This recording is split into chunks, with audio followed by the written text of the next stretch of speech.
Hola, hola para todos. Bueno, vamos a dar inicio a la clase de hoy. Vamos a ver dónde quedó mi cara. ¿Dónde quedé yo? Bueno, vamos a dar inicio a la clase de hoy. Camila, hazme un favor, prenda la luz de allá. ¿Me escuchan ahí? Por favor, me confirma que me escuchen. ¿Me pueden escribir o prender el micrófono? Hola, ¿me escuchan?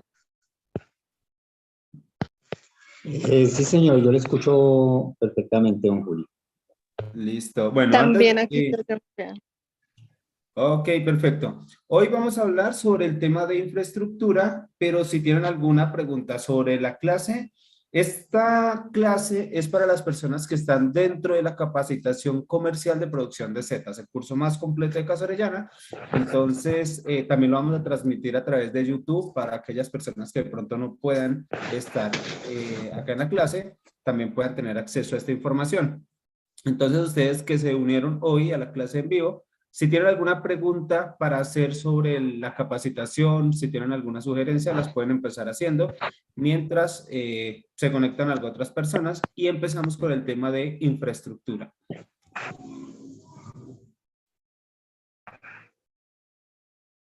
¿Listo? Si tienen preguntas, bien pueden levantar la mano o activar el micrófono y hablan. Yo lo escucho.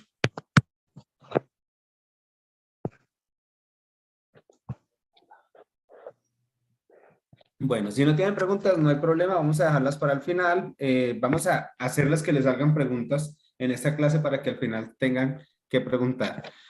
¿Por qué escogimos otra vez infraestructura? Infraestructura es uno de los temas en los cuales más pues es importante cuando estamos empezando y a veces no sabemos cómo iniciar, nos da como ese temor de hacer la primera siembra o nos da el temor de empezar a adecuar las instalaciones. Entonces, por eso quisimos hablar otra vez sobre el tema de infraestructura. Sin embargo, si tienen una pregunta diferente, digamos, sobre, no sé, biología, producción, sustratos, plagas, cualquiera uno de los otros temas que hemos hablado en las otras clases, también pueden hacer las preguntas, ya que queremos responderlas las veces que sean necesarias, hasta aclararlas y que ustedes puedan tomar decisiones cuando hagan su cultivo de setas. Así que cualquier pregunta que tengan, la pueden realizar y con gusto la vamos respondiendo.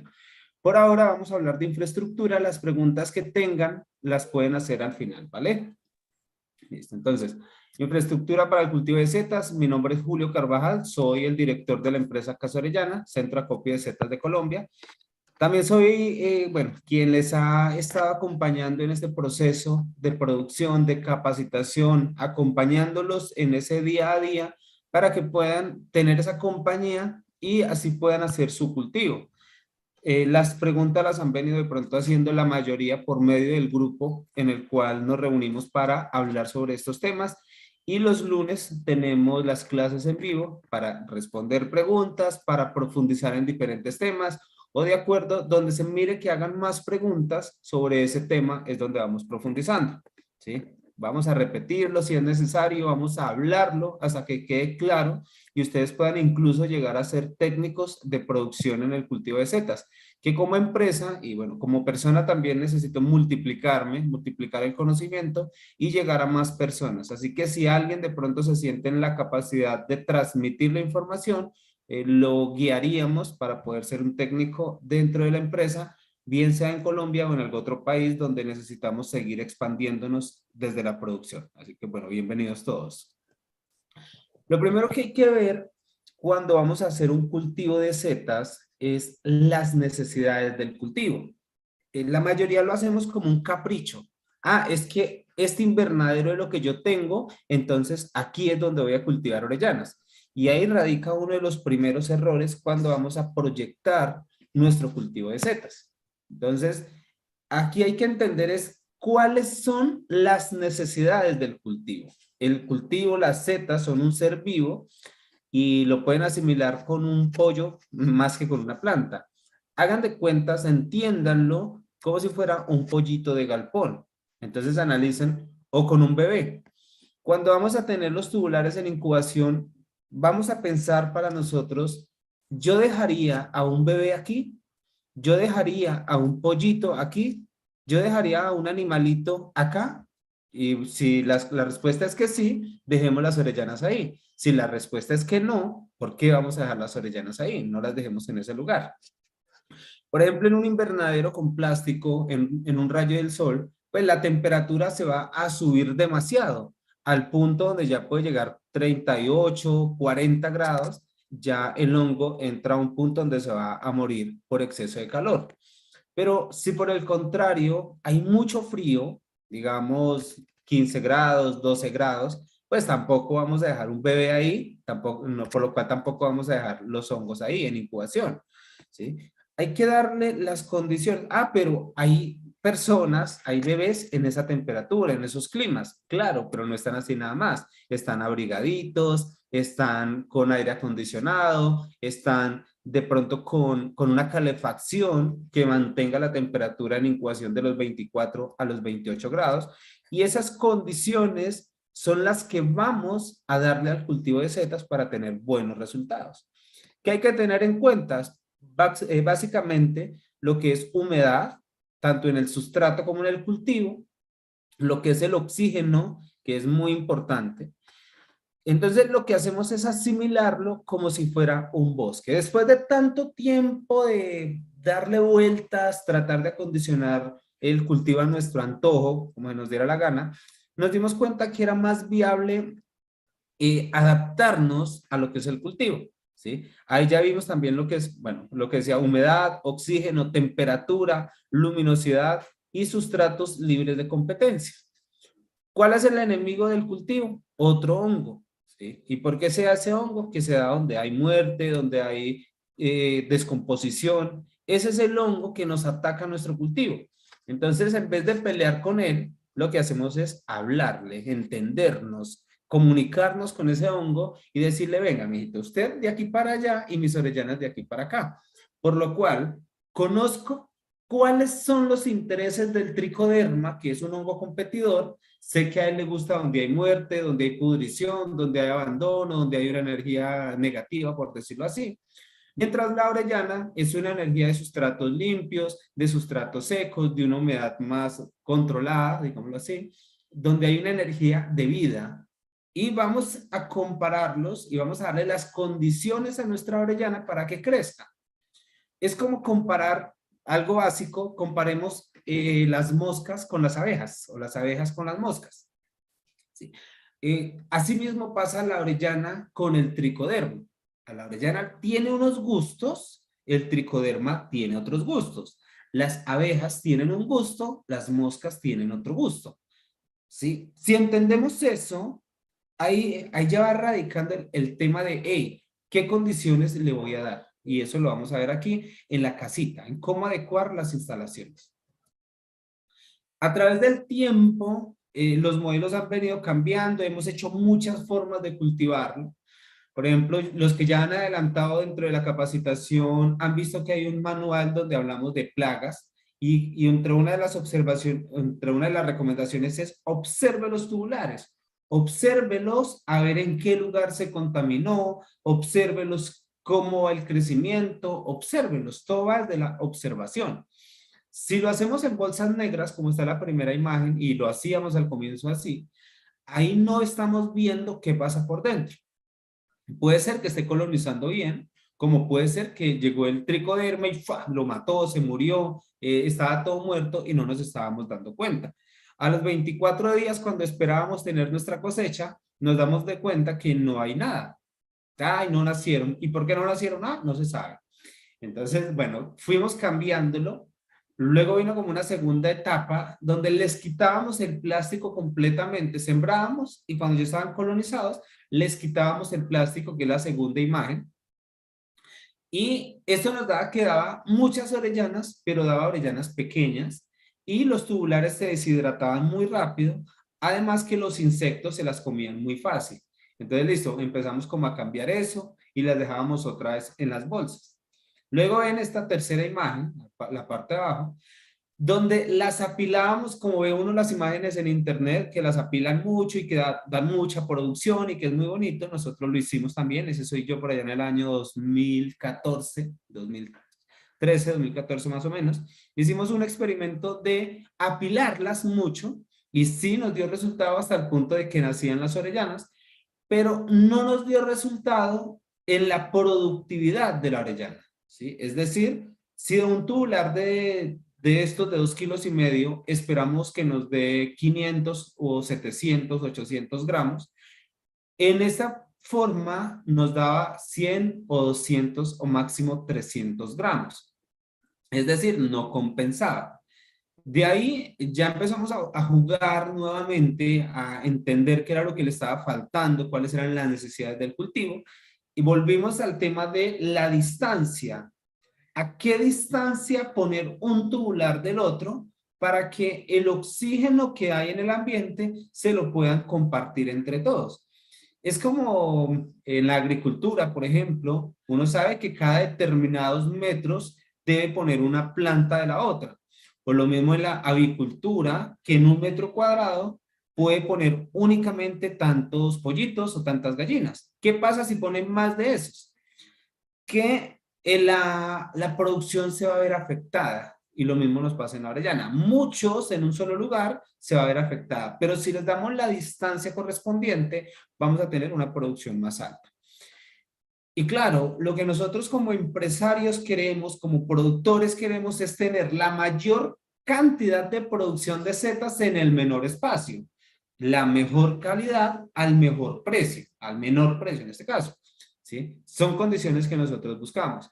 Por lo cual se definió que sean 50 centímetros de distancia entre un tubular y el otro y 20, bueno, más o menos de 20 centímetros, como 15 centímetros hacia arriba, que quepan 5 tubulares en una hilera, como una especie de chorizo. Si caben los 5 tubulares, está bien. Que ya pues vamos a hablar un poco más sobre el tema de infraestructura. Pero esto con el fin de que entiendan el por qué. Claro, porque una cosa es decirles cómo lo hagan, pero otra cosa es ustedes que lo van a hacer con unas herramientas diferentes, con unas condiciones diferentes, con material diferente. Entonces es importante entender el por qué, ¿sí? El por qué de cada una. Y pues si hay errores que ya se cometieron y nos pusieron a perder plata, ¿sí? Ahora ustedes avancen, den ese paso y hagan cosas bien hechas desde el comienzo. Que ya ustedes no entren en esa pérdida de dinero y de tiempo, sino que ustedes vayan un poco más a la fija. Que si se cometen errores, sean errores nuevos, ¿sí? Pero lo que ya nosotros hicimos, pasamos la hoja, vamos al siguiente paso. La infraestructura para el cultivo de las setas, las construcciones, bueno, también hemos visto construcciones de elevadas inversiones, pero inversiones innecesarias. Porque si uno dice, bueno, vamos a hacer una inversión alta, pero se mira compensada, se ve reflejada en resultados, pues vale la pena.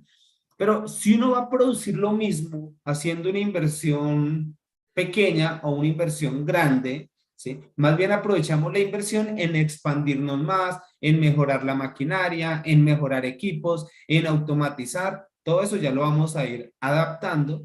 Y lo otro, que cuando vamos a empezar a hacer nuestra primera siembra, la vamos a querer hacer con el menor presupuesto para ensayar a ver si funciona, para ensayar si el sustrato sí funciona, para ensayar si la semilla funciona, para ensayar si el clima funciona, para ensayar todo. Vamos a hacer una siembra pequeña. Entonces no queremos gastar tanto dinero mientras pasamos esa primera etapa de aprendizaje. A partir de ahí, que ya usted mira que todo salió bien, que todo funcionó, ahora sí vamos a hacer una siembra más grande, ahora sí vamos a hacer la mega infraestructura, ahora sí lo vamos a hacer a una escala mayor. ¿Qué hemos hecho nosotros como empresa que nos ha funcionado muy bien? Es adecuar espacios que ya hay. Por ejemplo, un galpón, adecuar un galpón de pollos es lo más económico que hay para hacer un cultivo de setas, ¿sí? Mientras que usted va a hacer un cultivo desde cero, usted lo primero que tiene que construir es un galpón. Prácticamente es un galpón de pollos. Si ya tiene el galpón de pollos, pues ya adecúele únicamente la parte interna, ¿sí? Vamos a hacer las diferentes áreas adaptando un espacio de esos. En experiencias que he tenido en galpones, además de que las instalaciones ya están hechas, ¿sí? Ya están muy listas, le ponemos la malla que ahorita se las voy a mostrar, les voy a explicar cómo. Las mallas alrededor, es muy económico todo adecuarlo y nos da una buena productividad, una buena producción. Una bodega también se puede adecuar pero hay que tener en cuenta que tenga suficiente oxígeno. Muchas veces cerramos el temor, ¿sí? ¿Qué es eso? El temor de que se nos contamine algo, la encerramos totalmente porque tenemos la falsa creencia que la contaminación viene en el aire. Eso nos lo enseñaron en internet o nos lo enseñaron a nosotros cuando empecé. Me enseñaron que la contaminación venía en el aire. Y resulta que la contaminación no viene en el aire. La contaminación viene en el sustrato desde el momento que lo recogemos. Ahí es donde nos traemos la contaminación. Solo que se ve reflejado a los 7 días después de la siembra. Entonces empiezan los comentarios de la gente que dicen, ah, es que mi vecino entró y vio el cultivo y tiene mal de ojo. Yo, ¿mal de qué? Ah, mal de ojo. Yo, ¿y eso qué es? Ah, es que viene el vecino, mira el cultivo y se le daña el cultivo. Yo, ve, interesante, yo no lo conocía. ¿Sí? Pero cuando vi como que eso era repetitivo y empecé a analizar el por qué, entender el por qué, no es que tenga mal de ojo el vecino ni que le hayan hecho cosas, sino que cuando usted siembra con un sustrato que viene contaminado, la contaminación no se muestra instantáneamente. La contaminación o el hongo tricoderma empieza a reproducirse ahí y hasta el día 7 ¡plum!, fructifica o nace, crece, se expande. Desde el día 7 hasta el día 10. ¿Sí? Si usted hizo un buen trabajo, llega al día 10 sin ninguna contaminación y ya no se le contamina. Pero si usted trae una contaminación en el sustrato, al día 7 la mira y al día 10 ya perdió lo que se iba a contaminar. Ya ahí se detiene lo que iba a crecer. Entonces, para que lo vayan como haciendo esa guía, ese proceso. Y eso se mira en la incubación, que ya lo miramos.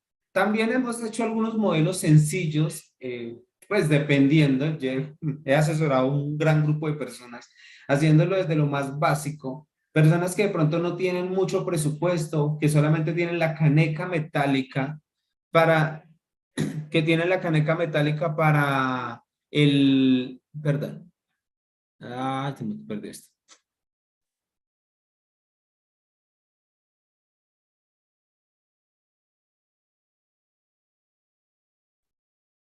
Entonces también hemos hecho cultivos sencillos, cultivos pequeños, donde hemos aprovechado canecas metálicas, hemos aprovechado galpones pequeños, hemos aprovechado una habitación de una casa, hemos aprovechado una casa completa, hemos aprovechado terrazas, o sea, hay muchas formas como se puede hacer el cultivo, lo importante es querer hacerlo.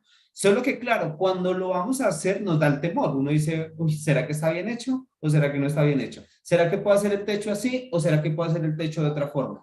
¿Será que puedo utilizar esto? Empieza uno con tantas preguntas y termina por no hacerlo. Entonces lo que queremos es que entiendan el porqué de las cosas y así puedan tomar una decisión en el momento que corresponda, ¿vale? Entonces aquí, se me perdió. Siguiente. Acá, por ejemplo, podemos ver algunas imágenes. La primera imagen es al lado de una casa, se aprovechó la casa también y se hizo o se construyeron invernaderos donde se tenía el cultivo. Ahí fue como los primeros que empezaron en Colombia, empezaron así. Por allá en el año 2005 más o menos, o un poquito antes, esos fueron los primeros cultivos. También pues nos basamos en algunos cultivos ya de mayor, por ejemplo los que hacen en la China, en México o cosas así que son cultivos tecnificados, ya les han invertido mucho dinero para automatizarlos, está bien, si tienen la capacidad de llegar a ese nivel, genial, si no pues podemos ir escalonando, que es lo que hemos hecho nosotros, y nosotros les enseñamos todas las variables para que ustedes no se limiten. Si usted tiene el capital para hacer un cultivo grande, hagámoslo grande. Si usted tiene un cultivo tiene el capital para hacer un cultivo pequeño, hagámoslo del tamaño que se puede hacer, hagámoslo con plástico quizás, con malla, bueno, con lo que tenga. ¿Vale? Acá, por ejemplo, vemos la tercera imagen. Este es uno de los cultivos que hicimos para reducir, ahí teníamos corriente de aire, entonces pusimos una malla. La malla deja pasar cierto porcentaje de aire, pero no tanto. Y pusimos plástico el resto de la parte para que conservara un poco de humedad. Esto se hizo así en clima frío. Eso es hecho para clima frío. ¿sí?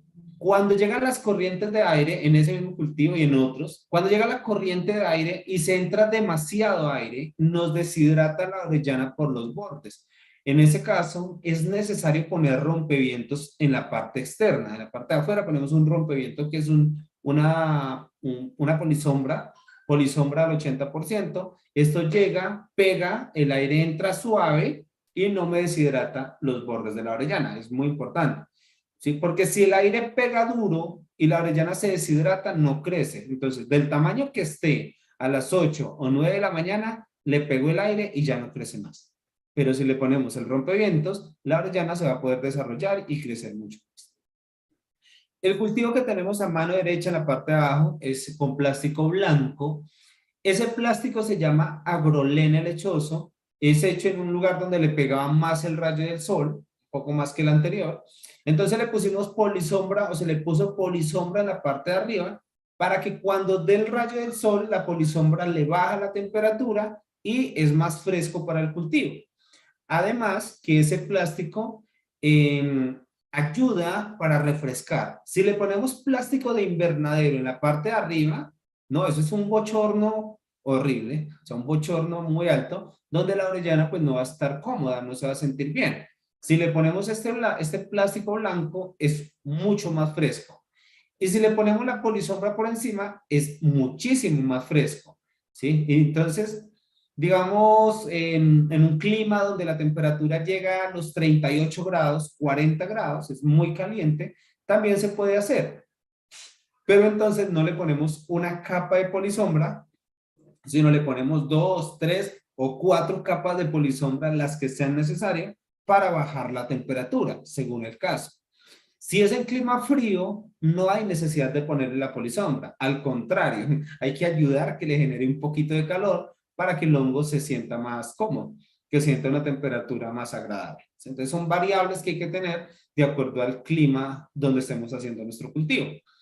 Si es en un clima caliente, no le ponemos el plástico en las paredes alrededor, sino que le ponemos una malla sarán negra. Ahí no sé si en la imagen blanca, la última, la parte de abajo es una malla negra. No sé si más adelante les muestro otras imágenes, donde pueda ingresar el oxígeno fácilmente y le ponemos los rompevientos. Esto porque si le ponemos mucho plástico en clima caliente, lo que hace es sofocarlas, se encierra el calor y se van a morir las orellanas. Y ahí necesitamos que estén fresquitas. Entonces, para eso la malla. ¿Por qué se les pone la malla? Pues por una sola razón, ¿sí? Y ustedes miran, por ejemplo, debajo de un bosque se dan las orellanas y allá no hay malla, allá no hay nada como que las proteja. Porque allá se dan y porque nosotros en nuestro cultivo le tenemos que poner malla y es por los insectos, ¿sí? En la naturaleza, cuando la orellana está pequeña, los insectos no se la comen. Cuando está verde, por decirlo así, no se la comen. Pero cuando la orellana llega a un punto de maduración, cuando ya se madura, los insectos llegan y se las comen, porque los insectos son de buen gusto, se las comen.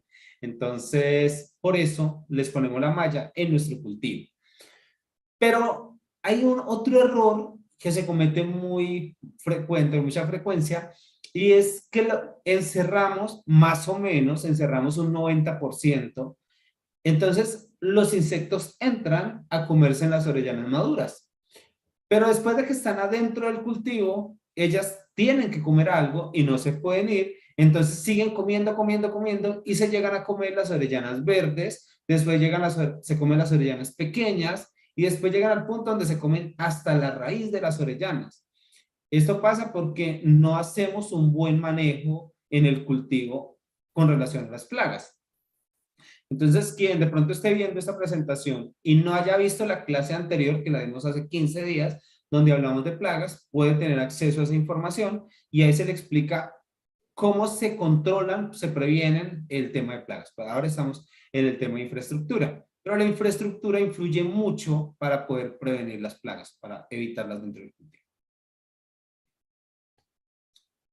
Lugares que podemos adecuar un galponcito pequeño, tenemos un invernadero, que es que tengo una casa quinta con un lote pequeño, no tengo mucho espacio, puede construir un invernaderito pequeño y ahí puede tener ciertos tubulares. Pequeño es del tamaño que pueda, ¿sí? 20, 30, 50, 100 metros cuadrados, está bien. Hasta en 1 metro cuadrado puede tener los primeros tubulares. De ahí en adelante, pues los que quieran. ¿Qué es lo mejor de todo? Un galpón de pollos. Así una belleza de galpón como el que está ahí en esa imagen. Se puede tener un cultivo muy bien hecho.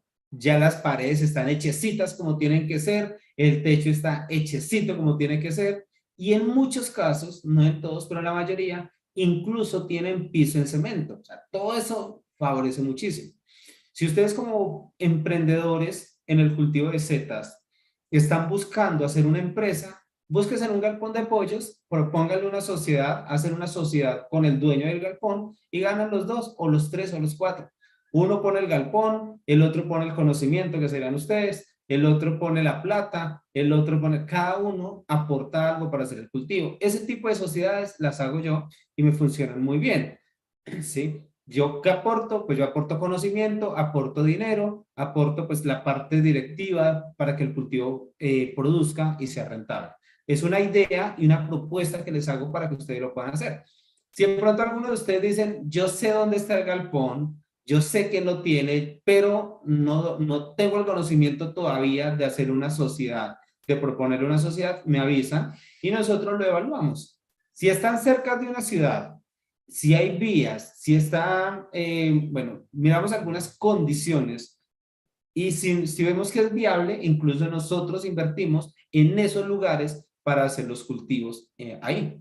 Nosotros no invertimos para empezar desde cero. Ah, es que tengo un lote y vamos a construir todo. Le digo, no, no porque la inversión es mucha. Entonces dejémoslo quieto. Pero en un galpón podemos hacer con una inversión pequeña, relativamente pequeña, una producción grande muy rápido. Les doy ese tip.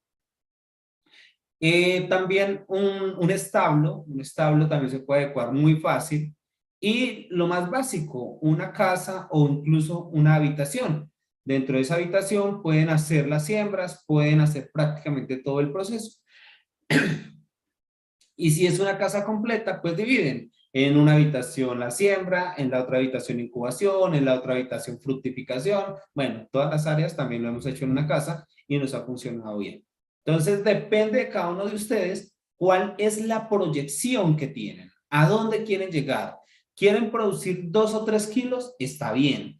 ¿Quieren producir 100 o 200 kilos? Está bien. Pero si quieren producir por toneladas, está excelente y vamos para adelante. Cuentan con nosotros, cuentan con nuestro apoyo. Si necesitan que enviemos un técnico, si necesitan que nos asociemos, también estamos ahí apoyándonos para poder crecer en conjunto.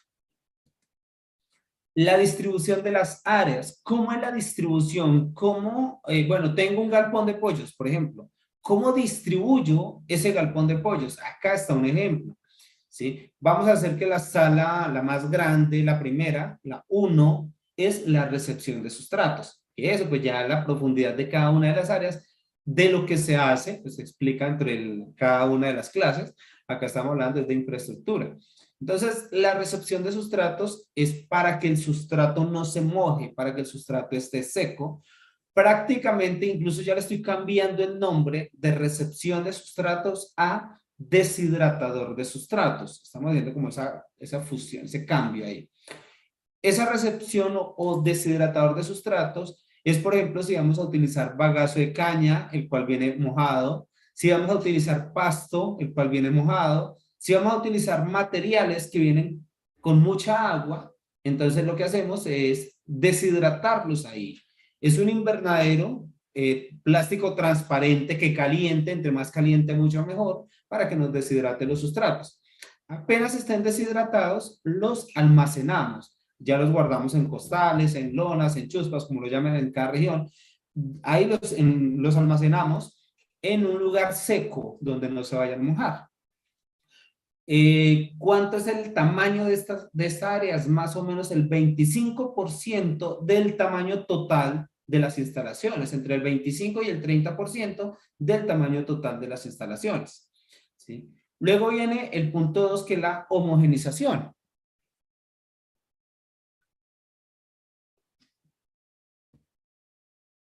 La homogenización es el lugar donde se van a mezclar los sustratos, donde se van a revolver los alimentos del hongo. Esto lo podemos hacer en una esquina dentro de la recepción de sustratos o lo podemos hacer aparte, pero que sea cerca. Si lo vamos a hacer de forma artesanal o manual, pues lo vamos a hacer con palas y puede ser un espacio más o menos de 3 por 3. Es suficiente, depende del tamaño del cultivo. Si ya lo vamos a hacer muy grande y vamos a tener máquina mezcladora, vamos a tener todo el equipo que nos haga el trabajo, como el caso que tenemos en Boyacá. Acá en Colombia, los únicos que tenemos los equipos necesarios, todos, en el cultivo, es en Boyacá, donde vamos a realizar una capacitación este fin de semana. Tenemos la máquina mezcladora, por ejemplo. Esa máquina que hace mezclar los sustratos, nos los entrega ya listos, nosotros solamente empacamos. Una banda transportadora nos los pone en la mesa y ahí hacemos el trabajo. Eso lo vamos a hacer en la práctica con quienes estén en el curso presencial este fin de semana. No sé si de pronto de los que están aquí, alguno está inscrito. Si no, pues todavía se pueden inscribir porque ya mañana, el miércoles se cierran las inscripciones. La pasteurización. El área de pasteurización es un lugar donde va a ser una zona caliente. Va a tener las canecas, va a tener el microtúnel, va a tener... Ahí vamos a cocinar y es como cocinar tamales, para que se hagan una idea. Entonces es una zona caliente. Es ideal que tenga techo. Es ideal que sea fácil, que sea cerca del lugar donde vamos a hacer las otras áreas. Que uno salga de un lado y pueda pasar al otro fácilmente. Porque nosotros como dueños de la empresa, como dueños del negocio, como directores de esa orquesta, tenemos que asegurarnos de que nuestros operarios, en la menor cantidad de pasos posibles, nos hagan todo el trabajo.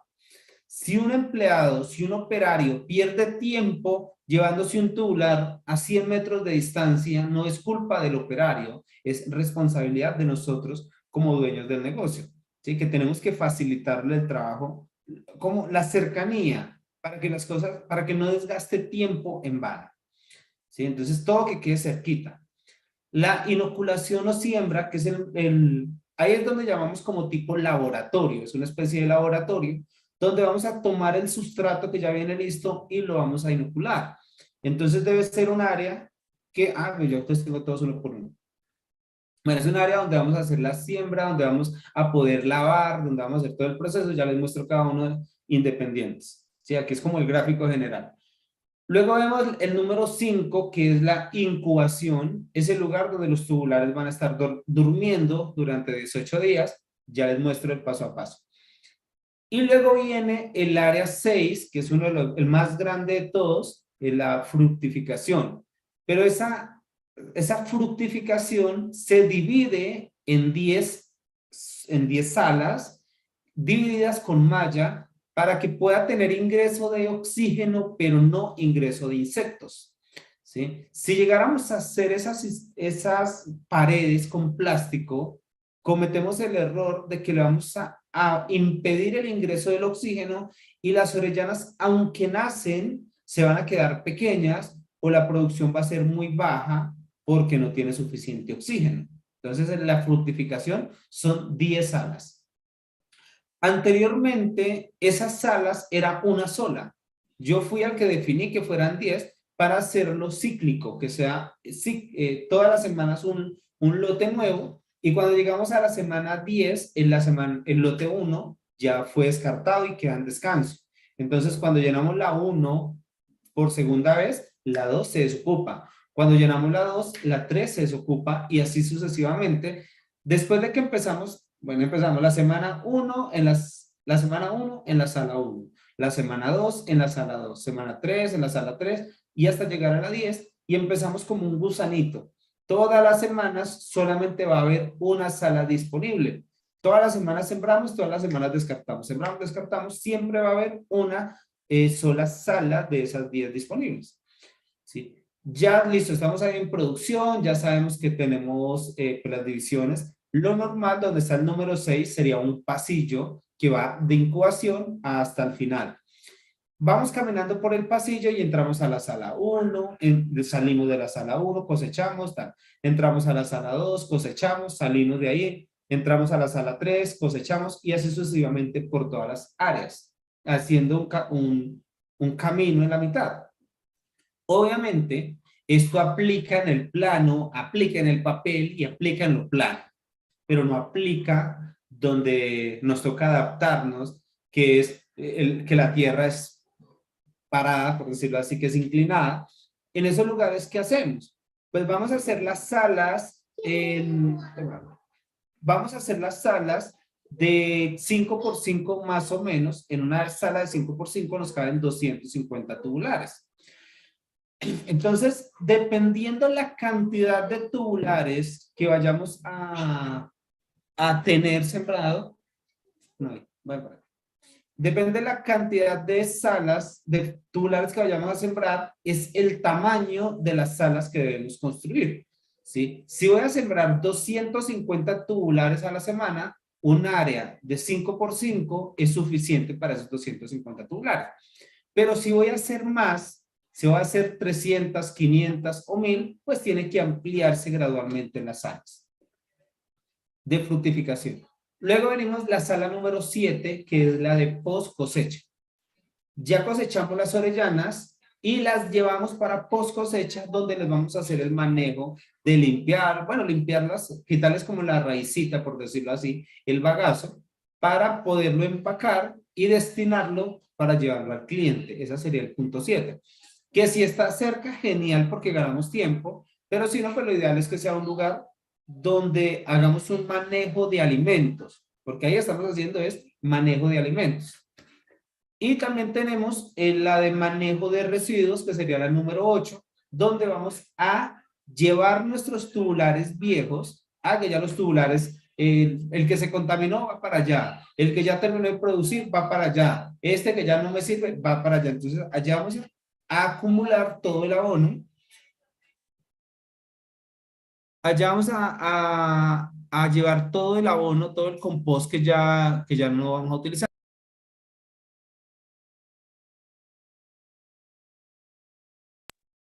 ¿Listo? Y ahora entonces vamos a verlo uno por uno. Sí. Esta es un área de recepción de sustratos. Acá ya, como les explicaba, tiene que ser preferiblemente en plástico. Esta que tiene esta imagen ahí fue tomada más o menos en el año 2010, 2011, cuando empezamos por allá un cultivo en Boyacá, la primera vez.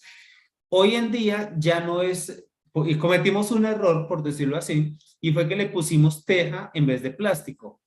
Al ponerle teja, ya no seca tan rápido los sustratos. Entonces es mejor dejar el plástico y no la teja, para que lo tengan en cuenta.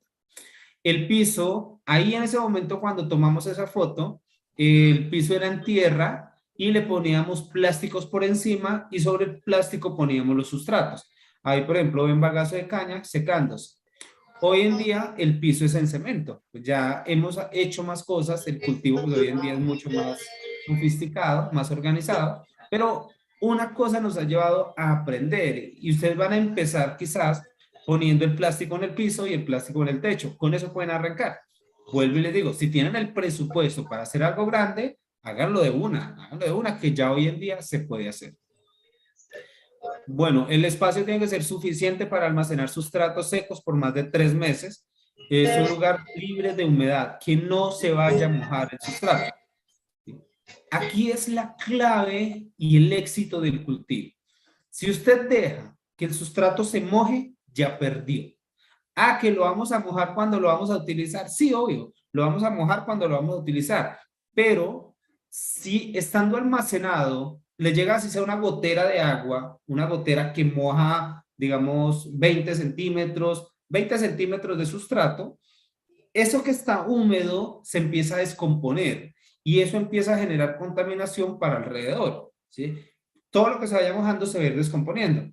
Y en el momento que usted va a preparar el sustrato, usted coge todo, o sea, lo cogió y lo mezcló, lo revolvió, entonces ese grupo, esos 20 centímetros de sustrato contaminado, lo va a expandir por toda el área. Eso va a generar contaminación por todo el cultivo. Entonces después me dicen, Julio, ¿por qué sería que se contaminó este sustrato? Mire, me muestran, y yo, uy, eso es problema de sustratos. No, pero tan raro si es que todo lo tengo bien. Sí, pues todo lo tiene bien, pero ya tiene una parte que se le mojó y esa parte está generando contaminación para todo el cultivo. El área de recepción de sustratos se puede construir en plásticos, puede ser en teja de zinc, carpa o cualquier otro tipo de techo. El techo lo que buscamos es que caliente, entre más caliente mejor porque más rápido seca los sustratos. Ahí sí los podemos recoger y los empacamos y los guardamos en la bodega. El piso puede ser en carpa, puede ser en cemento. Ah, se puede en cemento, genial, pues es lo mejor, pero si no, pues se puede en carpa o en plástico. O cualquiera que impida el contacto entre el suelo, entre la tierra y el sustrato. Eso es lo que se busca. Y esta área ocupa más o menos entre el 25 y el 30% del tamaño de las instalaciones. Pero si ustedes no van a utilizar sustrato húmedo como bagazo de caña, pasto o similares, sino que van a utilizar material seco como cascarilla de arroz, acerrín, viruta de madera o cosas así, esos materiales secos ya no necesita deshidratarlos porque ya vienen secos. ¿Qué necesita en este caso? Ya no necesita construir ese tipo de invernadero, sino una bodega a donde almacenarlos que no se vayan a mojar. Entonces, yo en mi caso prefiero tener las dos opciones, porque a veces tengo un sustrato, a veces tengo otro. Entonces, siempre prefiero estar preparado. Luego viene la zona de homogenización, que como les mostraba en la imagen, lo ideal es que esté cerca. Ahí tiene que tener techo en cualquier material que no se vaya a mojar los sustratos. Sí. Que no vaya a mojar, perdón, que no se vaya a mojar usted cuando esté mezclando los sustratos. Sí. Puede hacer la mezcla con palas o entonces el piso va a ser una carpa o puede ser preferiblemente piso en cemento, pero si no, pues una carpa en el piso sería suficiente para poder mezclar los sustratos. En vez de utilizar esa pala metálica que estamos mostrando en la foto, es mejor utilizar palas plásticas que no son tan costosas. En Mercado Libre se consiguen de esas antichispas. Y esas palas les sirven porque no rompen el plástico tan fácil, son anchas, ayudan a cargar una buena cantidad de sustrato, ya que el sustrato es livianito, no pesa tanto, entonces esa pala nos sirve muy bien. Las medidas del área de recepción de homogenización depende del tamaño del cultivo. Para un cultivo pequeño puede ser de 2 por 2, ya si es más grande puede ser un área de 4 por 4, más o menos. O si se construye la máquina de mezclar los sustratos, ya son más o menos, pues nosotros ocupamos más o menos 4 metros de largo por 2 metros de ancho, únicamente para la mezcla de los sustratos, que es donde va la máquina. ¿Sí? Bueno, es como las medidas de acuerdo al tamaño del cultivo. No necesariamente requiere techo, aunque es recomendable por los días en que llueva, que pueda trabajar y no diga, ay, hoy no puedo trabajar porque está lloviendo. No, aquí trabajamos todo bajo techo. Y como es un cultivo que produce tan rápido, no es conveniente decir, esta semana no siembra. Si una semana uno no siembra, a los 20 días va a haber el hueco, el vacío y la baja de producción. En cambio, si todas las semanas siembro la misma cantidad, voy a tener una producción constante, una producción escalonada. Bueno, el piso puede ser en cemento o simplemente poner un plástico para mezclar, cualquier está bien. La pasteurización, bueno, acá vemos diferentes tipos de pasteurizaciones. Con relación a las instalaciones, pues es que tengo un techo donde usted pueda cocinar. Si va a hacerlo en fogón de leña, como en las dos primeras opciones, pues tiene que tener un techo donde no se vaya a quemar, por poner un ejemplo. Si lo va a hacer en estufa de gas, que es el más común, pues también buscar que sea bajo techo, porque digamos que en esta vez no está lloviendo, pero si para la siguiente vez sí está lloviendo, entonces tenemos que estar preparados. Esta imagen del lado derecho, ese es el cultivo que yo tengo en Boyacá. Ese que ven ahí es el microtúnel pasteurizador. ¿Cuál ventaja o cuáles ventajas nos da el pasteurizador? Primero, una caneca metálica como la que está en la mitad, en las imágenes en la mitad, es una caneca de 200 litros. A esa caneca le caben entre 20 y 24 tubulares por pasteurizada. Depende de la caneca porque hay unas que son más altas, otras que son menos altas, pero por medio le caben entre 20 y 24 tubulares. Esa caneca la pasteurizo, bueno, una pipeta de gas de 40 libras me alcanza para 5 pasteurizadas. La pipeta de gas acá en Colombia está más o menos en 92.000 pesos, más la lleva a 100.000 pesos. En 100.000 pesos la pipeta. Y me alcanza para 5 pasteurizadas, es decir, que cada pasteurizada me costó 20.000 pesos. Si analizamos por tubular, pasteurizar cada tubular, un tubular, me costó 1.000 pesos. Es extremadamente costoso hacerlo con gas. Si lo hacemos con el microtúnel pasteurizador, al microtúnel le caben 300 tubulares aproximadamente. ¿Sí? Es decir, le caben 15 veces más que a la caneca. Y el microtúnel lo pasteurizo con el gas de 2 canecas. ¿Sí? Entonces ahí ya dividimos los 40.000 pesos que me cuestan las 2 pasteurizadas, 40.000, dividido en los 300 tubulares, me estaría costando 133 pesos pasteurizar cada tubular. O sea, la diferencia es muchísima. Me estoy economizando 870 pesos prácticamente en cada pasteurizada por cada tubular. O sea, imagínense nomás ahí, 870, les hago el cálculo. 870 pesos por 300. Nos economizamos solo con la prendida del pasteurizador, nos economizamos 261.000 pesos, solamente en gas. Fuera de eso, la mano de obra, porque el hacerlo en la caneca, pues tengo que tener una persona que esté ahí cuidando la caneca prácticamente hasta que esté.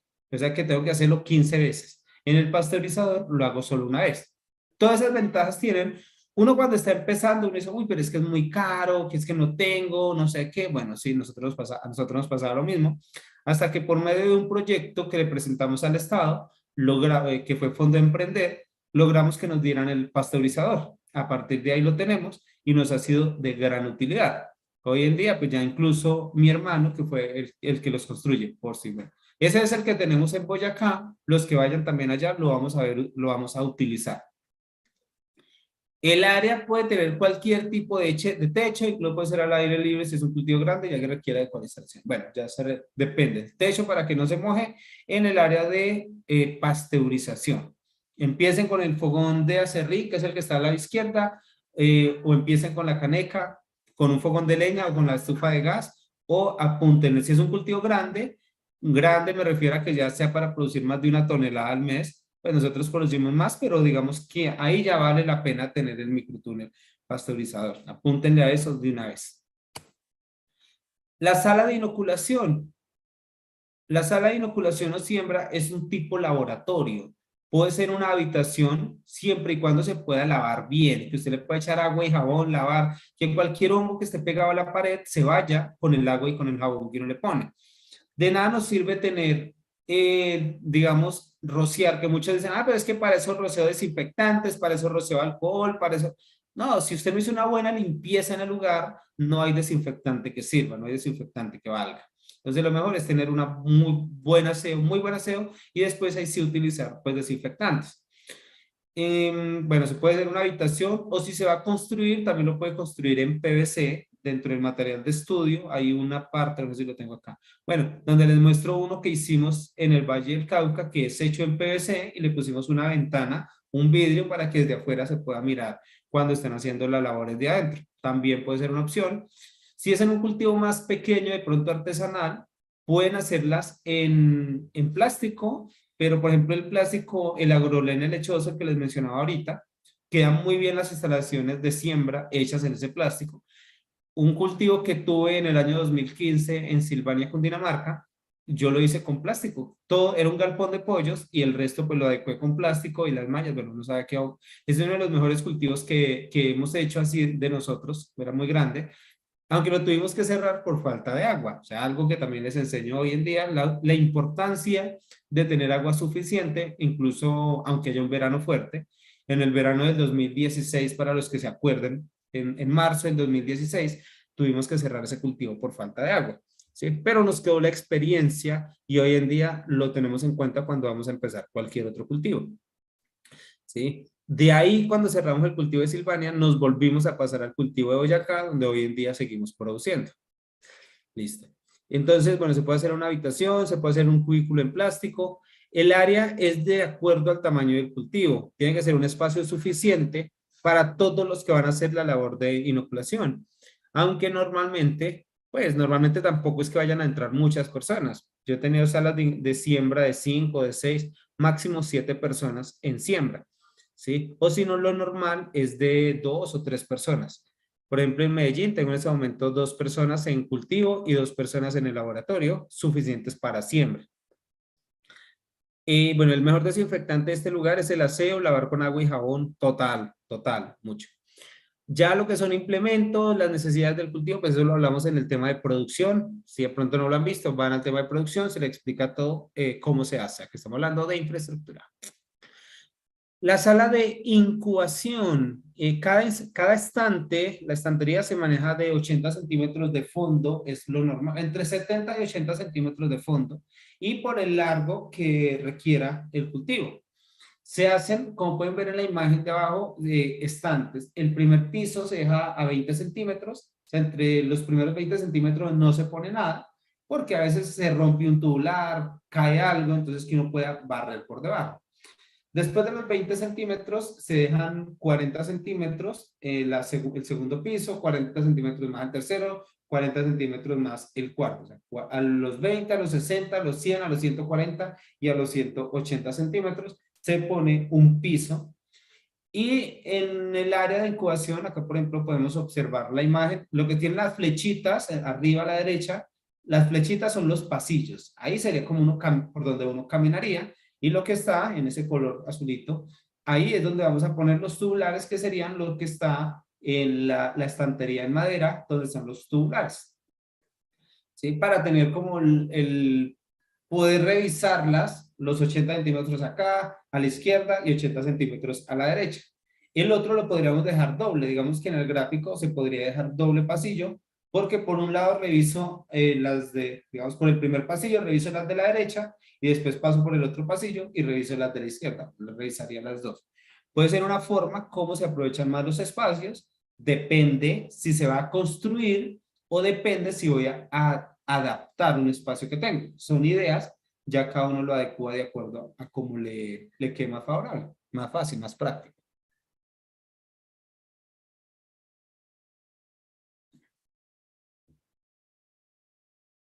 Bueno, en un metro cuadrado caben 4 tubulares de lado y 4 tubulares de frente. O sea, en los 80 centímetros de frente nos caben 4 tubulares y hacia el lado también calculamos más o menos entre 1 metro para redondear. Es decir, que en un metro cuadrado me caben 16, 4 por 4, 16 tubulares. Y como hacemos los estantes de 4 pisos, nos caben 64 tubulares en un metro cuadrado construido. ¿Sí?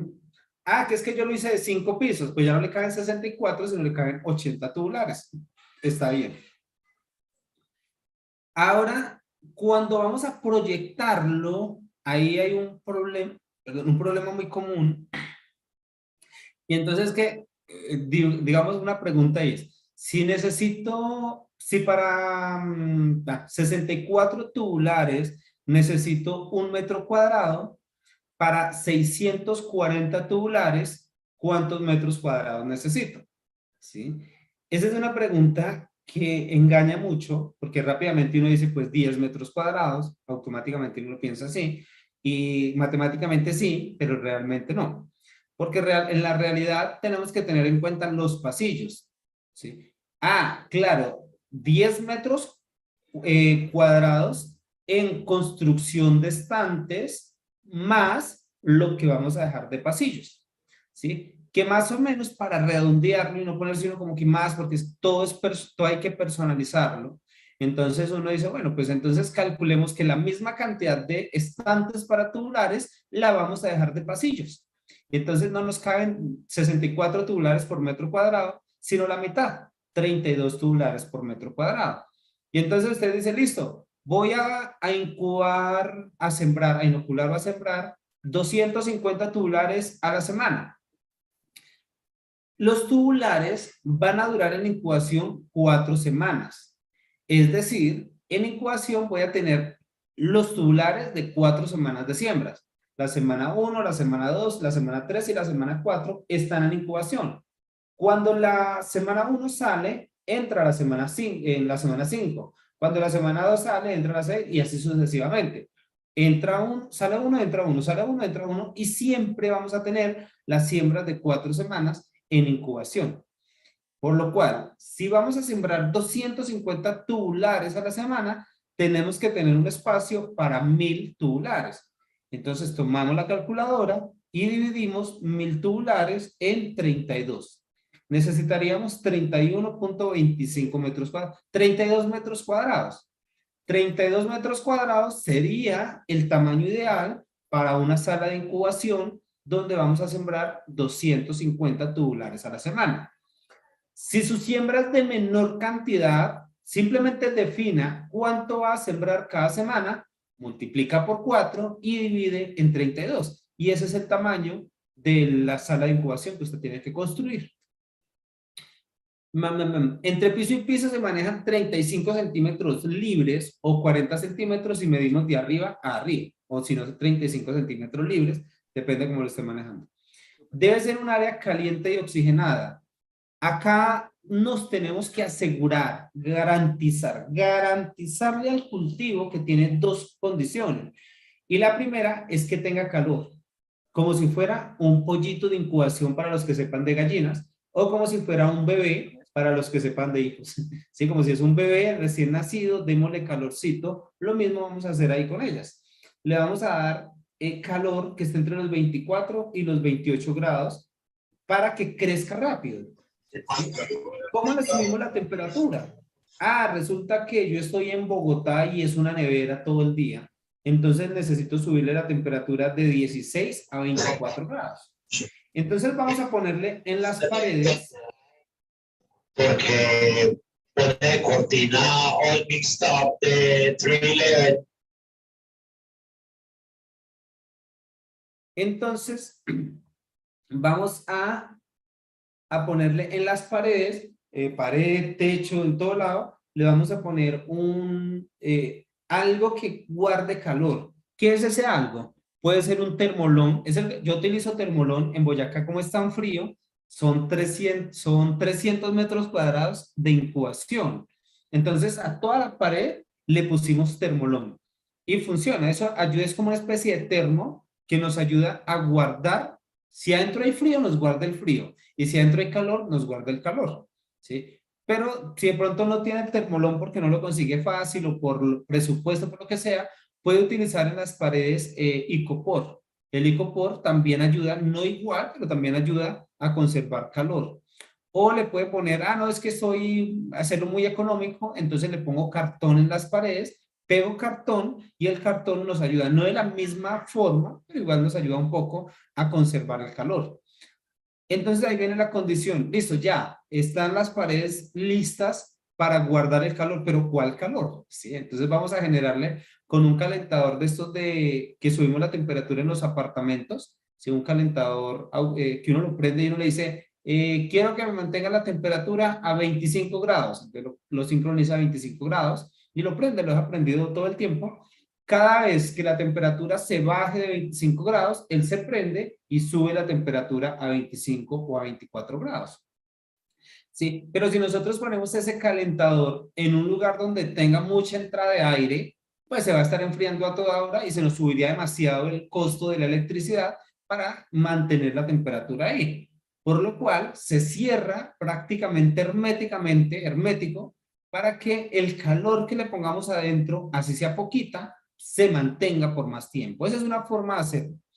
Pero veamos la siguiente palabra. Dice que sea caliente y oxigenada. ¿Qué pasa si nosotros lo sellamos herméticamente y le ponemos calor? Él va a crecer un poquito hasta que se le acabe el oxígeno. Entonces ahí viene como una especie de contradicción que hay que tenerla en cuenta para no cometer ninguno de los dos errores. Y es, bueno, ¿cómo hago para que tenga calor y tenga oxígeno? Entonces, todos los días vamos, por ejemplo, yo acostumbro que al mediodía voy al cultivo, le abro la puerta para que haya un intercambio de aire. ¿Sí? Con 2 horas es suficiente para hacer un intercambio de aire, incluso en un cultivo grande. O en el de Boyacá, el ejemplo de siempre, le tenemos extractores, ventilador, perdón. Simplemente oprimimos un botón y entra un ducto de ventilación y me mueve el aire. Entonces lo dejo cuestión de 1 o 2 minutos y me cambió todo el aire y ya, lo apagué y vuelvo a cerrarlo. Le hago un intercambio de oxígeno sin perder calor, ¿sí? Son pequeños tips que hacen la diferencia. Bueno, lo ideal en los estantes es dejarlo 4 pisos para que puedan, uno pueda meter las manos y sacar los tubulares, meterse prácticamente y acomodar los tubulares. Y veamos que no tiene tabla entera, sino que tiene tablillas. Nosotros, ¿qué hacemos con esto? Cogemos una tabla rústica, que son económicas, y ahí mismo las mando cortar a 6 centímetros. Sácamelas todas a 6 centímetros y las cepillan aunque sea por una cara.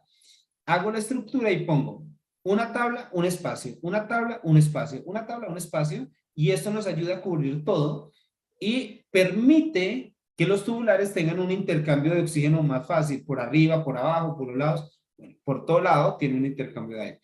Este en el área de incubación, pues es importante, porque si apilamos, si ponemos los tubulares de arriba encima de los tubulares de abajo, pues los de abajo se van a sancochar y se van a morir. Entonces, por eso la importancia de tener los estantes. Esto en el área de incubación. Acá no necesitamos agua. Aquí la única humedad que los tubulares tienen es el agua que les pusimos cuando fuimos a preparar los sustratos. O sea que ahí lo único que necesitamos es calor, subirle calor y oxígeno por lo menos todos los días, una vez al día. ¿Cómo sabemos que les está faltando oxígeno? Si por algún motivo metemos los tubulares ahí el primer día y los dejamos 4 días sin hacerles intercambio de oxígeno, al 4.º día se muere el lomo. Entonces uno mira que el día 1 creció medio centímetro, el día 2 creció otro centímetro, el día 3 creció más, el día 4 creció y el día 5 ya no creció. El día 6 ya no creció, no, ya se murió. Ahí ya se murió porque él creció hasta donde podía, se le acabó el oxígeno y ¡pum! Ya se fue. Ah, que es que le voy a poner oxígeno, no, ya no le van. Si no le dio oxígeno desde el comienzo, ya después está. Luego venimos con la sala de fructificación, ¿sí? La sala de fructificación son áreas divididas, lo que le decía, en un área de 5 por 5 le caben 250 tubulares. 250 tubulares a la semana sería el equivalente a 1000 tubulares al mes. Y esto nos daría una producción promedio de 500 kilos de orellanas al mes. ¿Sí? Entonces, depende, que usted quiere producir 1 tonelada al mes, pues tiene que producir 500, no 250, sino 500 kilos a la semana. 500 kilos a la semana 1, 500 kilos a la semana 2 de sustrato seco. 500 kilos a la semana 3 y 500 kilos todas las semanas sin parar. De esa forma, va a tener una producción a partir de los 2 meses de 1 tonelada mensual sin parar. Si usted no para de sembrar, no para de cosechar tampoco. Y ahí tampoco para de facturar. Pero si usted esa semana siembra, la otra semana no sabe si va a sembrar, la otra semana de pronto sí, de pronto no, pues así mismo la facturación. Entonces todo eso es predecible de acuerdo a lo organizados que seamos en nuestros cultivos, en nuestras empresas. En las paredes, en la pared debe llevar malla que permite el intercambio de oxígeno e impida el ingreso de insectos. Por ejemplo, vemos a mano izquierda una imagen, eso blanco es una malla, se llama velo muselina. Es uno de los que utilizamos durante un tiempo. Hoy en día ya me cambié de velo muselina a malla sarán. Es muchísimo más práctica, mucho más, permite más intercambio de oxígeno, es más resistente en el tiempo porque resiste el agua, resiste el sol, resiste que en el piso, por ejemplo, como tiene que ser tan hermético, meto la malla en el piso y le echo tierra encima y no se daña. Dura mucho tiempo, entonces por eso me cambié a la malla sarán. La altura ideal de libre dentro del área de fructificación es de 2,20. Es lo ideal para que uno pueda estirar las manos y cosechar hasta el tubular más alto.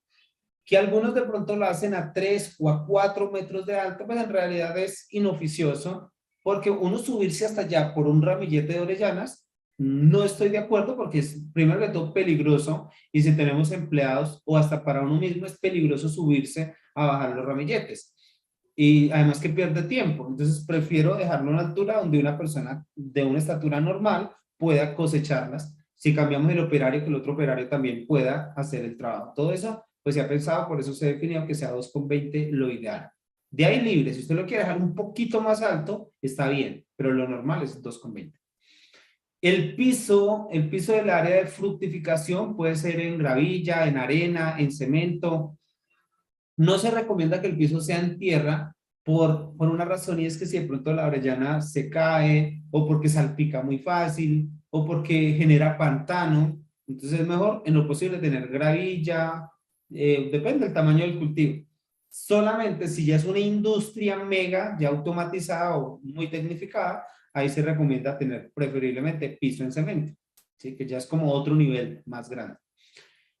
Esta área, el área de fructificación, ocupa entre el 50 y el 60% del tamaño de toda la infraestructura del cultivo. Es la más grande de todas.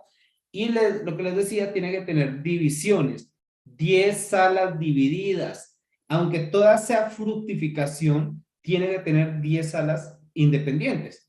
Que si por algún motivo la sala 1 le dio un ataque de plagas y el impresionante, y se comió todo el tubular, todo, no importa porque no me afecta la sala número 2 ni la sala número 10. Pero si no se hacen estas salas divididas, entonces con un poquito de insectos que hay, se van a repartir por todo el cultivo. Entonces son cosas a tener en cuenta. Que es que usted va a hacer un cultivo pequeño, usted no va a ocupar las 10 salas y lo quiere hacer como más práctico. Entonces lo recomendable es que sean entonces de pronto no 10, pero aunque sean 5, ¿sí? Y en la sala 1 pone la siembra 1 y 2, en la sala 2 pone la 3 y 4, en la 3 pone la 5 y 6, y así sucesivamente, haciendo como de parejitas por semana, ¿sí? Es como lo recomendable. De ahí para adelante, pues ojalá fueran las 10. Acá en la sala de fructificación vamos a tener el sistema de riego automatizado.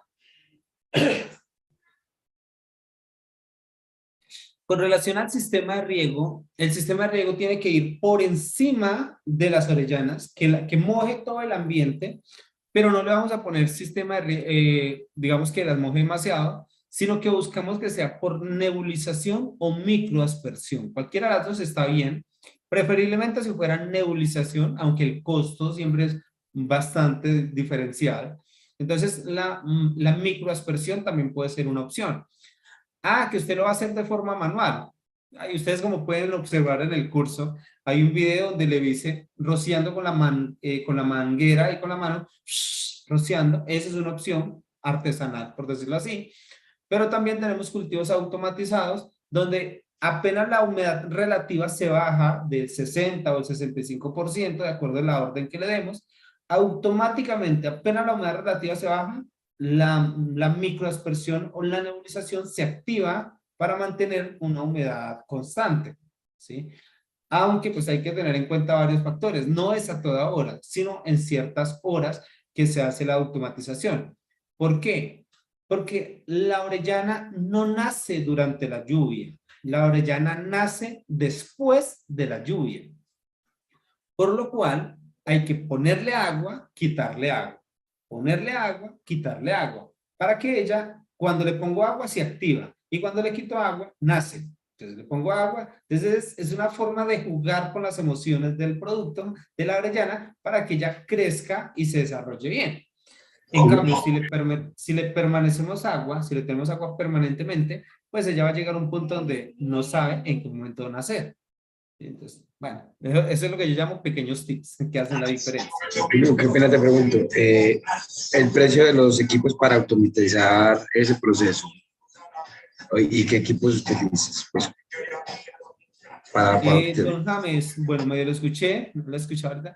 Con relación a los equipos, lo que se utiliza es una bomba de, bueno, hay varias formas. La primera que utilicé fue por gravedad.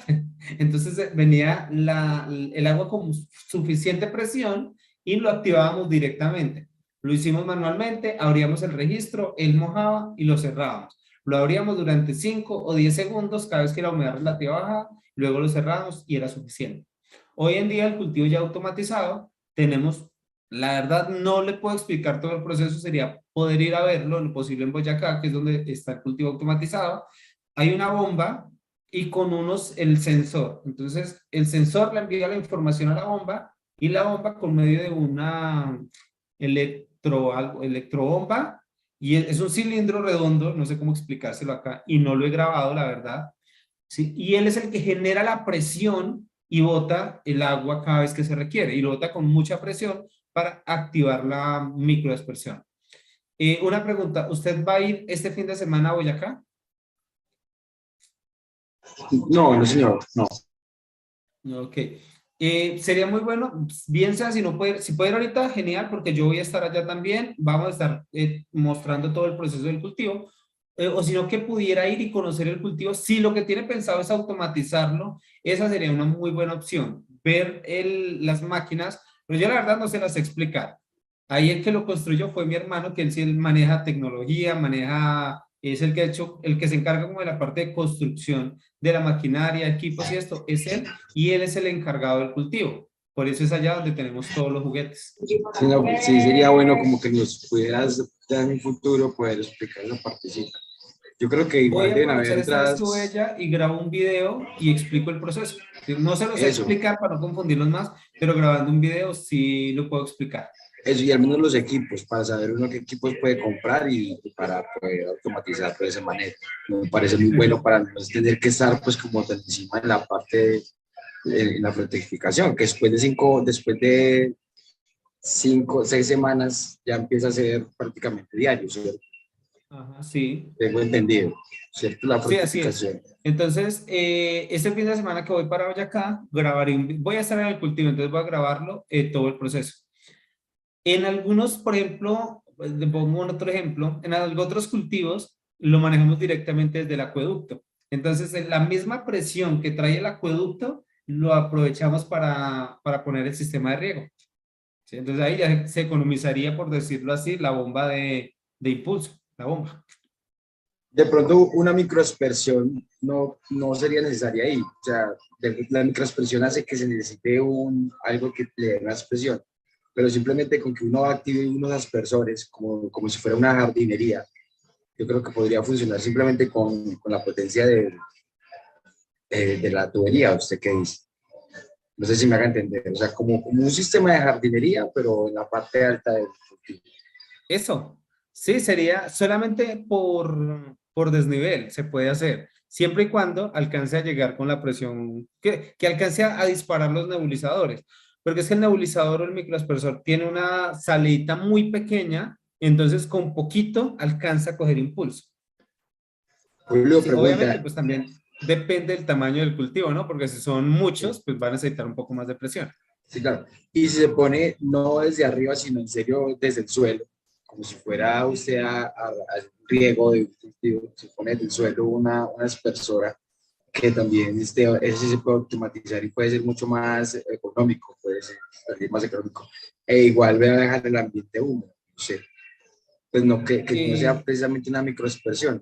Por supuesto, tendríamos que tener en cuenta de pronto eh, hasta dónde va a regar, ¿sí? Que no vaya a ujú, inundar los tubulares, pero lo que yo siempre le he escuchado a ustedes es que tampoco hay problema con regar los tubulares, de hecho. Entonces, no sé si, pues yo creo eso. que podría funcionar, ¿cierto? Desde el suelo, un riego desde el suelo. Mojarlos, eso, mojar los tubulares no hay problema. ¿Cuál es el problema? Mojar la orellana. Si hay una orellana que ya esté un poquito crecida, como las que están en la imagen, y le ponemos mucha agua por encima, ellas se la absorben y al absorberse en el agua pierden vida útil. La vida útil va a ser muy cortica, se van a descomponer muy rápido. En cambio, si le ponemos solamente la humedad necesaria, ellas no se van a dañar. Es decir, cuando usted hiciera ese experimento que menciona ahí, lo hace, tiene que ver que cuando usted toque la orellana no esté babosa por encima. Si se pone babosa o lisa, es porque tiene demasiada agua. Entonces hay que reducirle la cantidad de agua a un punto donde ya crezca bien, se desarrolle bien, pero no pase a estar con exceso de humedad.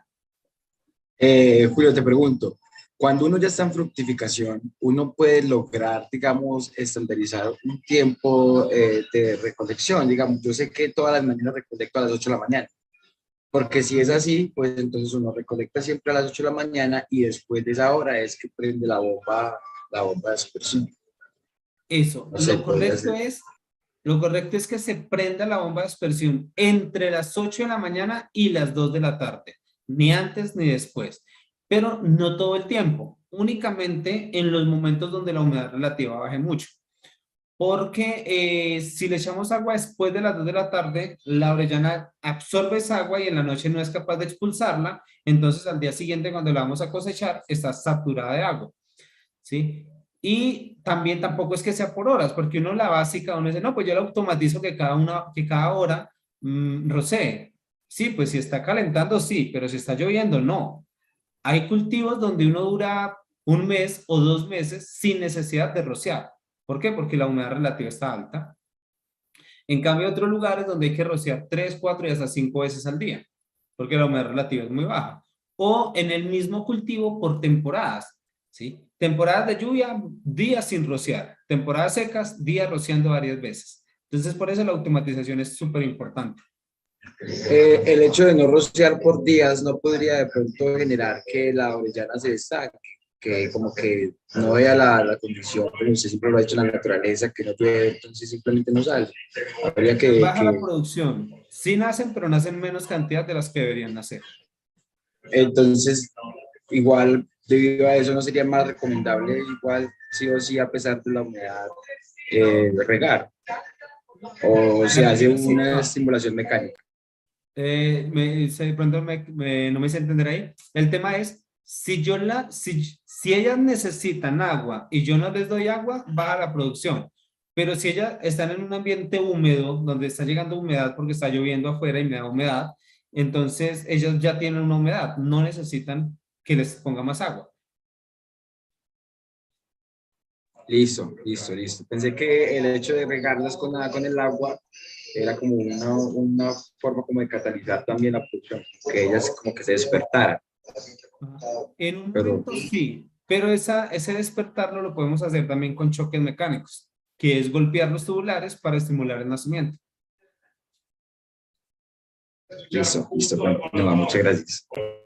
Bueno, listo. Vamos entonces ya con el tema de fructificación. No sé si de pronto voy a mirar el chat. Si alguien tiene preguntas, me puede escribir y las vamos respondiendo. Listo, entonces pasamos a post cosecho. Bueno, aquí tenemos más de fructificación. Acá, en la imagen anterior, en esta, pues vemos los tubulares colgados. Aquí les muestro un gráfico de cómo se distribuye el área de fructificación. ¿Sí? Lo que está en verde clarito del fondo serían los pasillos y lo que están los círculos serían los tubulares colgados hacia abajo. Lo que llamamos vulgarmente o chorizos, en formas de chorizos, que es donde vienen los tubulares colgados. Se cuelgan en 3 bolillos dentro de su misma fila. Si tenemos 5 metros, 5 por 5, que es como la medida estándar que se ha hablado, tenemos 5 al fondo y 5 de frente, entonces vamos a dejar que, aunque el gráfico no está claro, pero lo vamos a entender así, el primer pasillo de la izquierda, 1 metro, los tubulares colgados, ponemos una fila de tubulares, a los 50 centímetros otra y a los 50 centímetros otra, ¿sí? Entonces tendríamos las 3 filas. Ahí ocuparía 1 metro, que sería el metro 2. El otro metro, que sería el metro 3, sería otro pasillo. Y el otro metro, que sería el metro 4, tendría otras 3 filas. 3 sería el metro 4. Y a lo último, el otro pasillo sería el metro 5. Es decir, vamos a tener como, no sé si, yo asumo que están viendo mi cámara. Creo que sí. Pero me va a ver a mí también. Entonces vamos a ver que tengamos los 5 metros. El metro 1, pasillo. El metro 2, pasillo. El metro 2, tubulares, le vamos arriba. El metro 3, pasillo. El metro 4, arriba. Y el metro 5, pasillos. Los pares serían donde van los tubulares. Los impares serían los pasillos. Si de pronto no es necesariamente que sea 1 metro de pasillo y 1 metro de tubulares, sino que ustedes de pronto, eso sí uno lo va a construir, que sería lo ideal. Pero uno tiene una construcción, digamos un galpón de pollos, y el galpón no tiene, al dividirlo en 10, no nos dio 5 metros, sino que nos dio 6.5, ¿sí? Nos dio cualquier número, 6 metros y medio. Vamos a tomar esa medida, esos 6.5, y los dividimos en un número, o más bien llamémoslo 650 centímetros, y lo dividimos en un número impar, oíganlo bien, en un número impar, que el resultado sea entre 80 y 100 centímetros.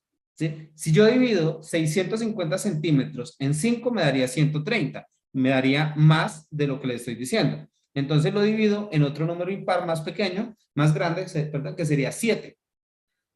¿Sí? 650 dividido en 7, o sea, en un número impar, el resultado me da 92.8. Entonces, en vez de hacer los pasillos de 1 metro, los hago de 92 centímetros. 92 centímetros el pasillo, 92 centímetros en tubulares, 92 centímetros en pasillo, 92 centímetros en tubulares, y así sucesivamente, empezando con pasillo y terminando con pasillo. ¿Sí? Esto para tener una buena distribución y aprovechamiento del espacio. Porque a veces uno se confunde ahí y uno dice, bueno, pero ¿cómo construyo el área de fructificación? Entonces ahí lo vamos dividiendo. Y ahí vamos midiendo pues cuál es la capacidad. Ah, bueno, en ese 6 por 5, entonces en esos 650, en esos 650, depende por lo ancho. Digamos que sea por 650, por lo mismo. Nos daría 400, 425, 42 metros de alto. 6.5, 6.5, 6.5 por 6.5. 6.5 por 6.5. Nos daría 42 metros cuadrados. ¿Sí? Si en el de 5 por 5 nos caben 250 metros cuadrados, pues en este nos van a caber pues mucha más cantidad. Ah, pero aquí, bueno, tendrá que hacerlo dibujado. Iba a decir que cabrían 420, pero en realidad caben casi 600 tubulares. ¿Por qué? Porque los dejamos un poquito más recogidos o más junticos sin bajarnos de 80 centímetros. Si nos bajamos de 80 centímetros en los pasillos, por ejemplo a 60 o a 70, vamos a tener un problema que es la baja producción. La producción se nos va a bajar mucho, entonces lo normal es 1 metro de pasillo y 1 metro para colgar los tubulares. 1 metro de pasillo y 1 metro para colgar los tubulares. Pero si queremos aprovechar el espacio un poquito más, lo mínimo es dejarlo de 80 centímetros. Entonces, se divide en un número impar que nos dé entre 80 y 100. Y con relación, es que vamos a poner, listo, desde antes de poner el techo, desde antes, tenemos que mirar a dónde vamos a poner las columnas que van a poner, bien sea el techo o las columnas que van a poner, que van a tener el entrepaño para colgar los tubulares. Una de las experiencias que tuvimos, que uno, cuando la tiene, uno suda y sufre, pero después le causa gracia, le causa risa, y es que una vez mandamos a construir la sala de fructificación, la persona no tenía ni idea que estaba construyendo, simplemente hacía caso. Y resulta que las columnas se pusieron en el pasillo. Las columnas quedaron donde iba el pasillo. Imagine cómo quedó eso. ¿Sí? Entonces, ahora se recomienda planear a dónde se van a poner las columnas que queden dentro de los tubulares y no en el corredor, no en el pasillo. Entonces, como una sugerencia ahí para que aprendan cómo a distribuirlo. Cuando nosotros vamos o enviamos un técnico a hacerlo, pues nosotros le hacemos el plano y les decimos a dónde tienen que colocar las columnas, pues para evitar eso, que no vuelva a pasar. Los tubulares se acomodan a una distancia de entre 50 centímetros, por ejemplo, ahí, de frente, 50 centímetros es lo normal, mínimo 40 centímetros, no entre pasillos, sino ya dentro de ellos mismos, ahí dentro de la misma fila, a 50 centímetros es lo normal uno del otro. Y a una distancia de 1 metro de pasillo, para permitir el intercambio de oxígeno suficiente. Se dejan pasillos para caminar entre las filas y así poder recolectar las setas sin problema. Cuando vamos por el pasillo de la mitad, recolectamos las orellanas del lado izquierdo y recolectamos las orellanas del lado derecho y recolectamos las orellanas de los tubulares de la mitad con esta cara y recolectamos los de la mitad por esta cara. Cuando vamos por el pasillo derecho, cosechamos los de la orilla y los de la mitad. Cuando vamos por el pasillo izquierdo, los de la orilla y los de la mitad. Así cubrimos todo para poder recolectar bien las orellanas. Si en el momento de la recolección hay orellanas que están a punto de madurarse o ya están maduras y no las cosechamos, al día siguiente van a estar sobremaduras y van a traer insectos. Entonces es importante la ubicación para que podamos observarlos bien y recolectarlos bien. El sistema de riego se pone en los pasillos preferiblemente, normalmente a 1 metro de distancia cada uno, porque el microaspersión tiene una capacidad de cubrir 1 metro. Entonces, este moja 50 centímetros, el otro moja 50 centímetros y hacia todos los lados, para que no nos quede ningún lugar sin mojarse. ¿Sí? Esa es la recomendación del riego. Se recomienda usar nebulización, aunque la microaspersión también funciona. ¿Sí? Lo que también hay que hacer es no dejar que se mojen demasiado, porque pues sí, van a nacer más orellanas, pero las que ya están nacidas, las que ya están grandes, van a dar una producción, pues van a disminuir su producción o la orellana se va a dañar. Entonces no queremos que las orellanas se nos dañen, sino que queremos tener orellanas buenas para llevar al mercado. Con relación a la post cosecha, el área de post cosecha se puede construir, si es un cultivo artesanal, un cultivo pequeño, se puede construir en plástico como el que tenemos en esa imagen. Ahí es plástico blanco en la pared. La mesa es una mesa en tabla, literal una mesa en tabla, y le pusimos el plástico para cubrirla. Es una forma como se puede trabajar cuando se está empezando. Hay que arrancar. Yo también empecé muchas veces, yo he empezado cultivos sin tener prácticamente presupuesto, y esto me ha ayudado a ir aprendiendo mucho más y al hoy en día tener el conocimiento de todas las formas que se tienen que tener para un cultivo. Y pues también tengo hoy el gusto de decir que tengo el cultivo más grande del país, yo lo dirijo, pero es mío, y me ha servido. Para llegar a eso he pasado por muchas cosas, ¿sí?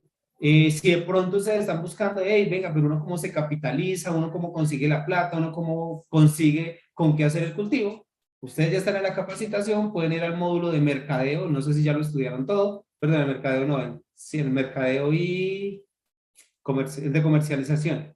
En el de comercialización les explico cómo pueden conseguir recursos por medio de Fondo Emprender, por medio de créditos bancarios, no me gusta, pero sí cómo conseguirlo de pronto con medio de socios, cómo asociarse con alguien más para hacer cultivos.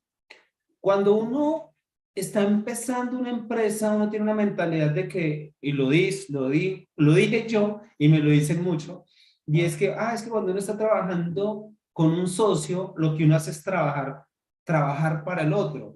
En realidad, eso es algo que está errado. Y hoy en día yo prefiero trabajar con plata de los demás y dejo la mía para otras cosas.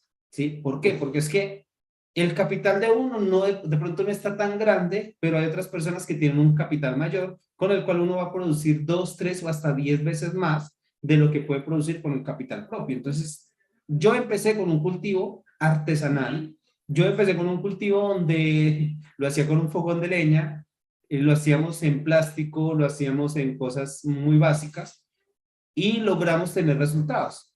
Hoy en día ya tenemos cultivos muy buenos, los cuales es los que se tienen que implementar. ¿Sí? Bueno, también el área de post cosecha, ya esta es como la básica, pero también se puede construir en PVC, en bloque o en cualquier material que nos permita mantener el lugar limpio. El producto se empaca según lo requiere el cliente. Que es que el cliente lo quiere, no es capricho de nosotros, no es como a nosotros se nos dé la gana, sino que es como el cliente pide el producto. Si le vamos a vender el producto a un restaurante vegetariano, que es como de los clientes más fijos, no le podemos llevar una bandeja de icopor como la de la imagen. Si yo le llevo a un restaurante vegetariano o a un restaurante vegano una bandeja de icopor, no me recibe el producto y si me echa 100 madrazos, ¿sí? Pero si le llevo en una cajita, en un recipiente acorde, o en el peor de los casos en una bolsa plástica de polipropileno, pues el cliente va a estar agradecido. Pero miremos otro mercado. Un mercado, por ejemplo, como Corabastos, como una plaza mayorista, una plaza de mercado. Si yo les llevo una bandejita bonita de cartón, a ellos no les gusta porque no les resiste. Ahí se les va a dañar rápido, se les va... Pues, no resiste tanto. En cambio, la bandeja de icopor con el vinipel, como lo tenemos en la imagen, resiste muy bien. Resiste que le pongan el tomate encima, resiste que le pongan la zanahoria al lado, resiste que lo volteen, resiste que caiga y no se daña el producto. Entonces, dependiendo del cliente, es como vamos a empacar el producto para que lo tengan en cuenta. Y en el área de post cosecha es recomendable tener la refrigeración. Si el producto lo cosechamos, lo empacamos y lo refrigeramos inmediatamente, la vida útil va a ser hasta de 15 días. Pero si el producto lo cosechamos y lo empacamos o no lo empacamos rápido y lo dejamos donde le dé a la temperatura ambiente, la vida útil del producto va a ser muy corta. Puede ser una vida útil de 2 o 3 días. Entonces, empresarialmente, no nos conviene que el producto se dañe rápido. Empresarialmente buscamos la mayor durabilidad del producto para tener tiempo de conseguir el mejor cliente, para tener tiempo de distribuir el producto al mejor postor, al que mejor nos pague el producto. ¿Sí? Entonces, todo eso hay que tenerlo en cuenta y planearlo desde el momento de la construcción del cultivo. Desde la infraestructura se planea esto. Y por último, el manejo de residuos. Listo, ya saqué mis orellanas, ya las vendí, ya hice todo mi proceso, pero ahora me queda un residuo que si no lo sé utilizar es un encarte, pero si lo sé utilizar, ¿qué es lo que vamos a hacer? Es un abono excelente para la agricultura. Para el manejo de los residuos se puede hacer una compostera básica como la de la imagen, donde solo almacena el sustrato viejo y lo deja que se composte solo. Lo saca de la bolsa, le quita el plástico y deja el sustrato ahí y él se descompone, se composta solo. El sustrato viejo se puede utilizar directamente como abono para las plantas también. Ya saqué mi tubular, cogí el tubular y le pongo varios tubulares al lado de una planta. Esos tubulares conservan la humedad de la tierra, ayudándole a la planta a estar más protegida y más húmedo la tierra. O sea, va a tener ventajas. Por lo cual construir la compostera es opcional. O sea, la compostera depende. Si usted va a utilizar el abono directamente, no construye la compostera. Pero si usted quiere tener el abono organizado para sus otras plantas, digamos hortalizas o para las siembras, pues en ese caso sí se construiría la compostera. Es opcional. Sugerencias. Aprendamos empresarialmente. Visione en grande y empiece en pequeño. Uno tiene que arrancar con una visión en grande. Uno dice, listo, voy a producir 1, 2, 10 toneladas. Mi proyecto en este momento es producir 100 toneladas al mes. Ya estoy trabajando en eso. Entonces uno arranca con la visión grande. Pero uno no tiene ni el presupuesto, ni el conocimiento, ni la maquinaria para hacer. De pronto lo único que tiene es el terreno. Pero tiene que hacer todo lo demás para poder llegar a un proyecto de esos. Entonces uno empieza a aprender con lo que tiene, que si le duele, que duele obviamente, el aprendizaje queda más impregnado en uno, y cuando tengo un cultivo grande las pérdidas no van a ser mayores, porque está el conocimiento. ¿Sí? Asesorarse bien desde el comienzo y luego experimentar. Hoy en día está el conocimiento, ya lo están tomando ustedes, están aprendiendo de algo que yo ya hice, algo que ya ha funcionado. Porque si les cuento la verdad, cuando yo empecé no tenía ni pies ni cabeza. Los que me enseñaron a mí me enseñaron al revés. Me enseñaron cosas que hoy en día me río y cuando miro que una persona lo hace me duele, porque es que son cosas ilógicas, pero me lo enseñó una persona que nunca había hecho un cultivo. ¿Sí? Entonces, y hablaba con autoridad porque tenía un título, pero no había hecho un cultivo. Entonces, bueno. También no es malo cometer un error, lo malo es no aprender de él. Cuando usted haga una siembra, cuando usted haga un experimento, cuando usted haga un proceso, registre, escriba qué sustratos utilizó, escriba cómo hizo la pasteurización, escriba todos los pequeños detalles y cuando tenga un resultado, sea bueno o malo, analice el por qué. Ejemplos. En ocasiones hago siembras o hacía, porque ya hoy en día está más controlado, pero cuando empecé, hacía una siembra y la producción era muy bajita. Y hacía otra siembra y la producción era muy alta.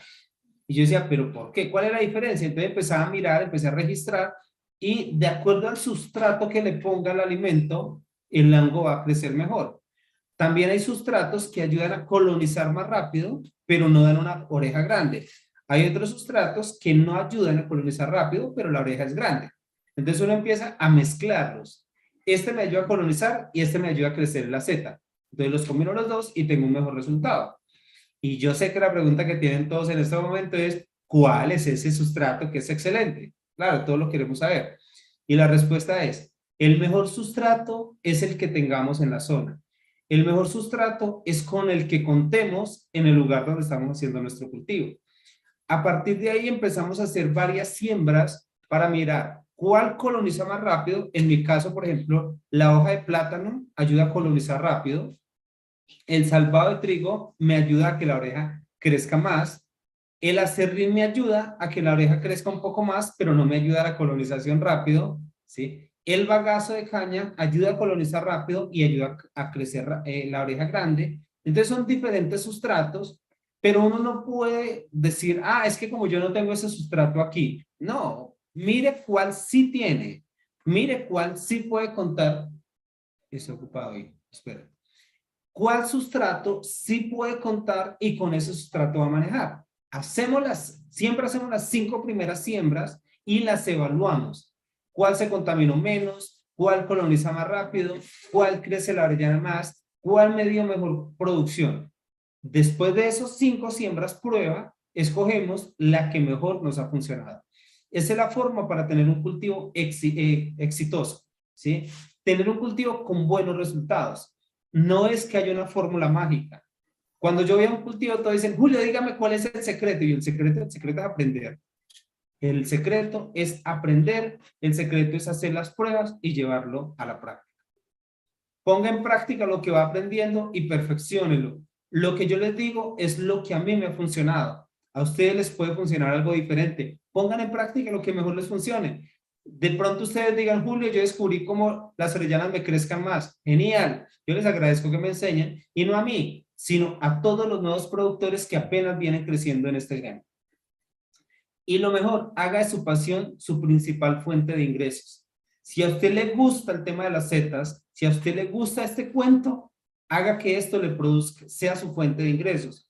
Porque es muy doloroso cuando uno tiene que ir a trabajar para conseguir el día a día.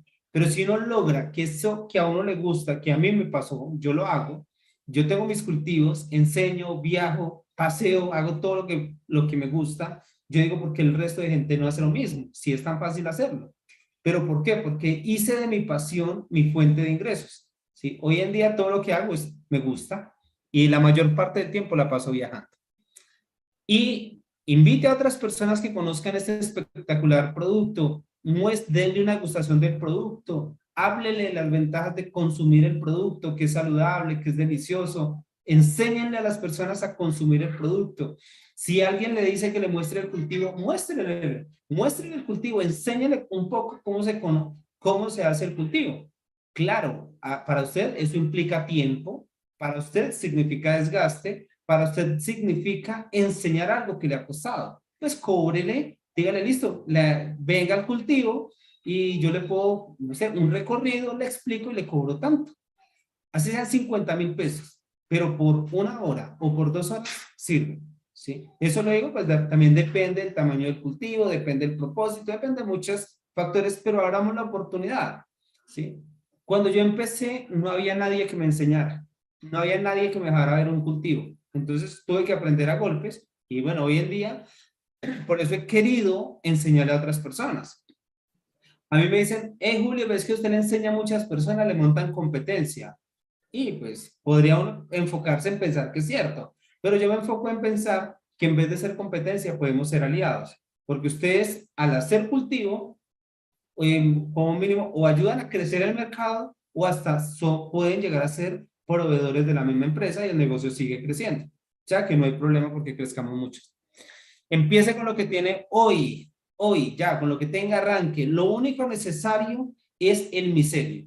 De resto todo se soluciona. Y tener el deseo de hacerlo, ¿sí? Usted teniendo el deseo de hacerlo, consigue el micelio y arranque. Anteriormente era difícil conseguir la semilla. Hoy en día, bueno, hace 2 meses empecé un laboratorio, ya hoy en día estamos produciendo, porque otros laboratorios a los que les comprábamos, un día se tenían semilla, al otro día no, a veces sí, a veces no, era un problema. Hoy en día ya tenemos una semilla más constante. Ya esta semana despachamos los pedidos que están pendientes y empezamos ya a entregar puntualmente como corresponde. La única inversión que no tiene riesgo es el conocimiento. Ustedes lo cogieron bien. Hagamos de las setas la principal potencia de alimentación en el mundo. Trabajando en equipo, empezando por cada uno de nuestros hogares. Si nosotros producimos y empezamos por consumir las setas nosotros mismos, vamos supliendo esa necesidad de alimentarnos bien y que nuestro alimento sea nuestra medicina. Entonces ahí ya vamos a seguir creciendo con el negocio y pues bueno, vamos para adelante. Gracias por su atención, gracias por querer aprender, gracias por continuar y si tienen preguntas, adelante. Ya me pasé, era 1 hora y ya llevamos como un poquito más. Llevamos 2 horas exactamente.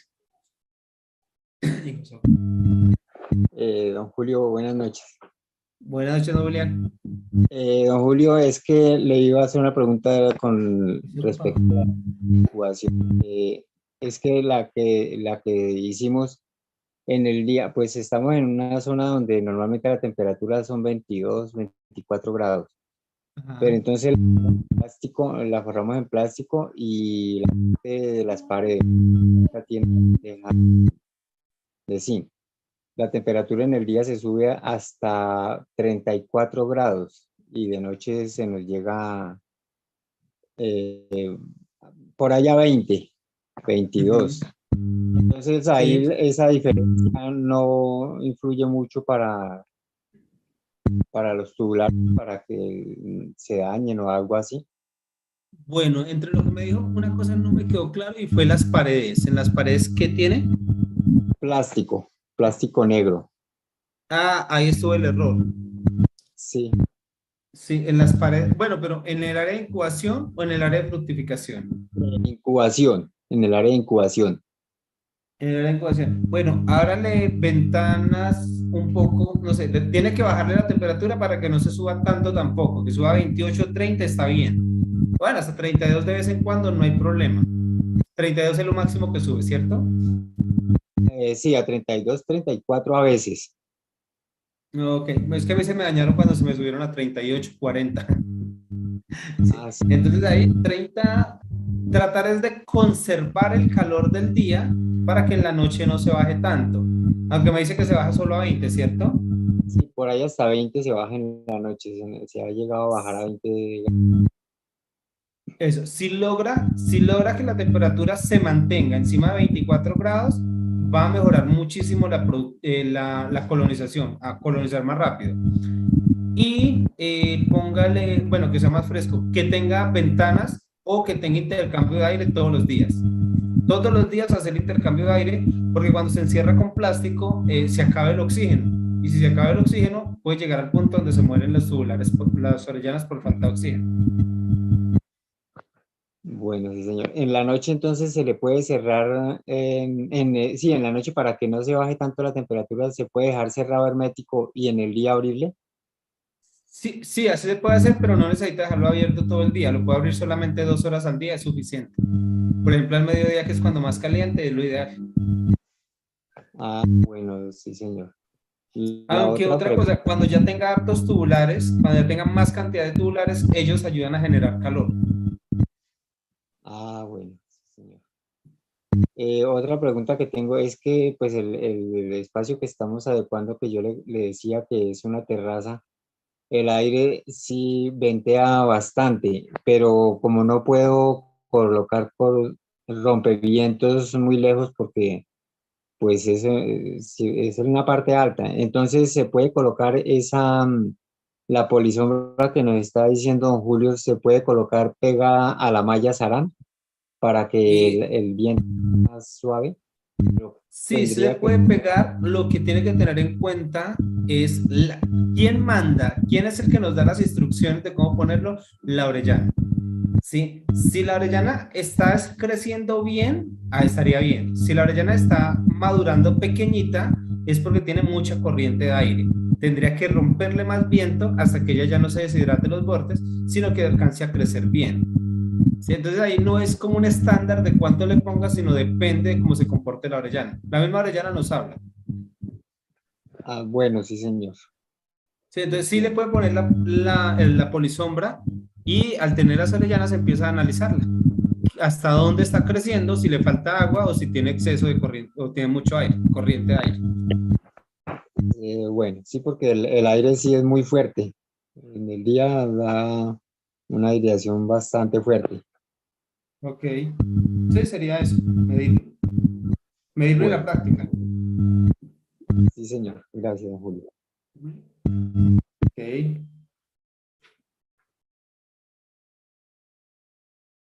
¿Alguien más? Si tienen preguntas, adelante.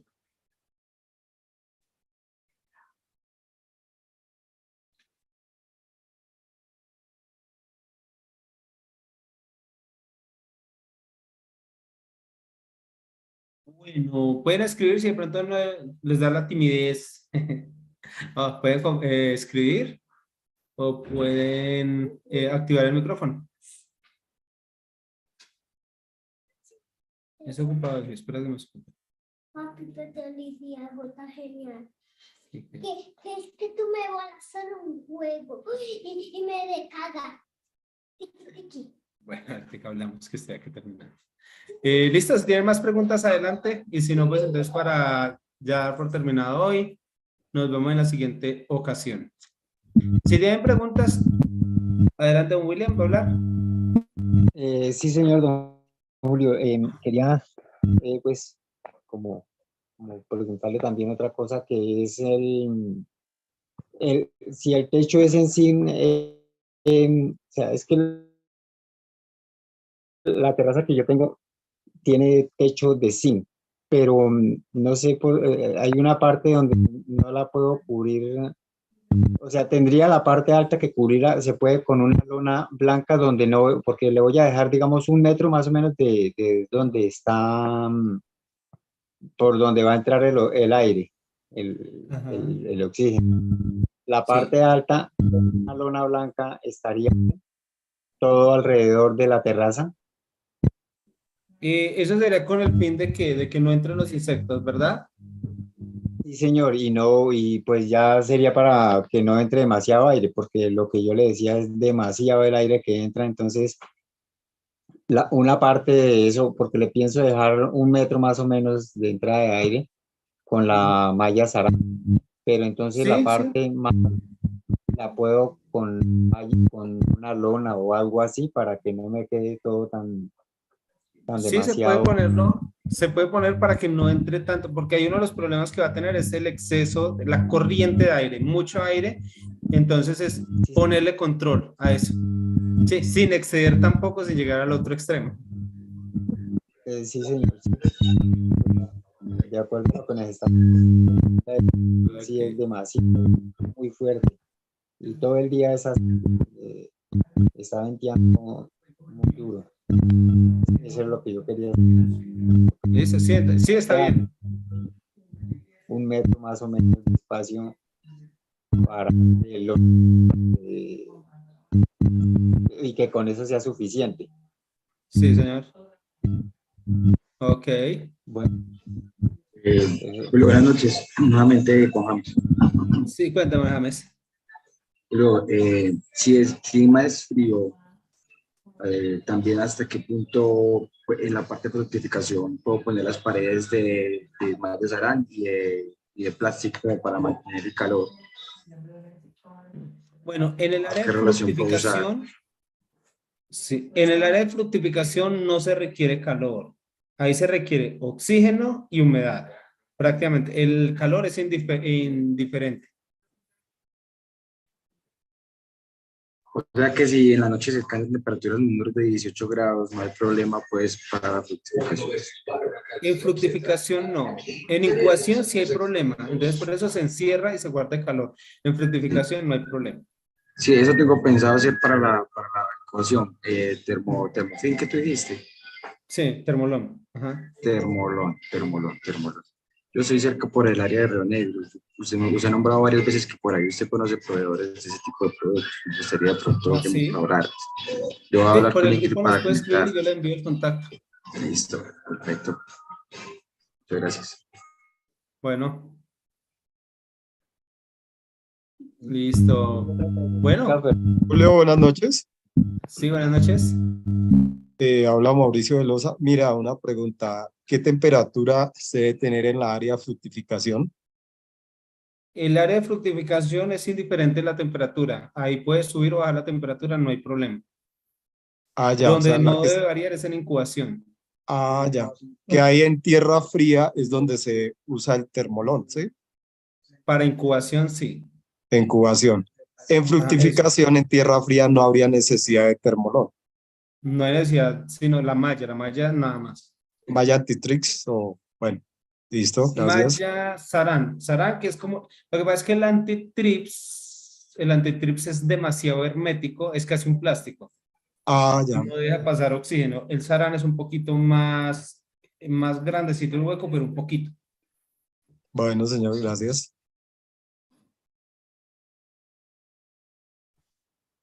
Don Julio, de casualidad, si tuviera un contacto en Bogotá para las bolsas, Y espera, Julián, es que no le escucho, se escucha muy pasito.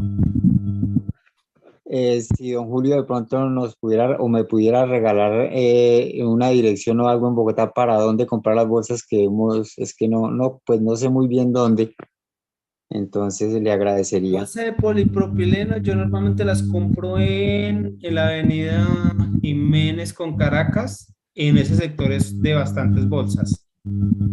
Sí, ahí puede encontrar bastantes. Jiménez con Caracas. Sí, ahí en ese sector, no solo no, por todo ese sector hay muchos almacenes, muchas tiendas de plásticos. Bueno, Julio, gracias, le agradezco. Bueno, Julio, qué pena, discúlpame otra vez. El sí. termómetro para la caneca, ¿dónde lo puedo conseguir? La verdad es que no lo he podido conseguir. Sí, es difícil de conseguir ese berraco. Yo lo he conseguido solamente por Mercado Libre.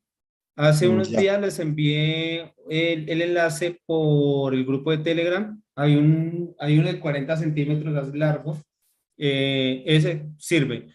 Porque el ideal pues que me consiga ese berraco es de 10 pulgadas. Yo lo he ya. tenido, pero lo conseguí fue en una de químicos. Donde venden químicos lo he conseguido, pero no lo he vuelto a conseguir. Ujú. De ¿Cómo se 10 pulgadas. pregunta ese termómetro? Se llama, es un termómetro de aguja, termómetro de punzón, termómetro para carne. Es un termómetro para carne. Ah, Y que ya. llegue hasta 120 grados solamente ya es suficiente.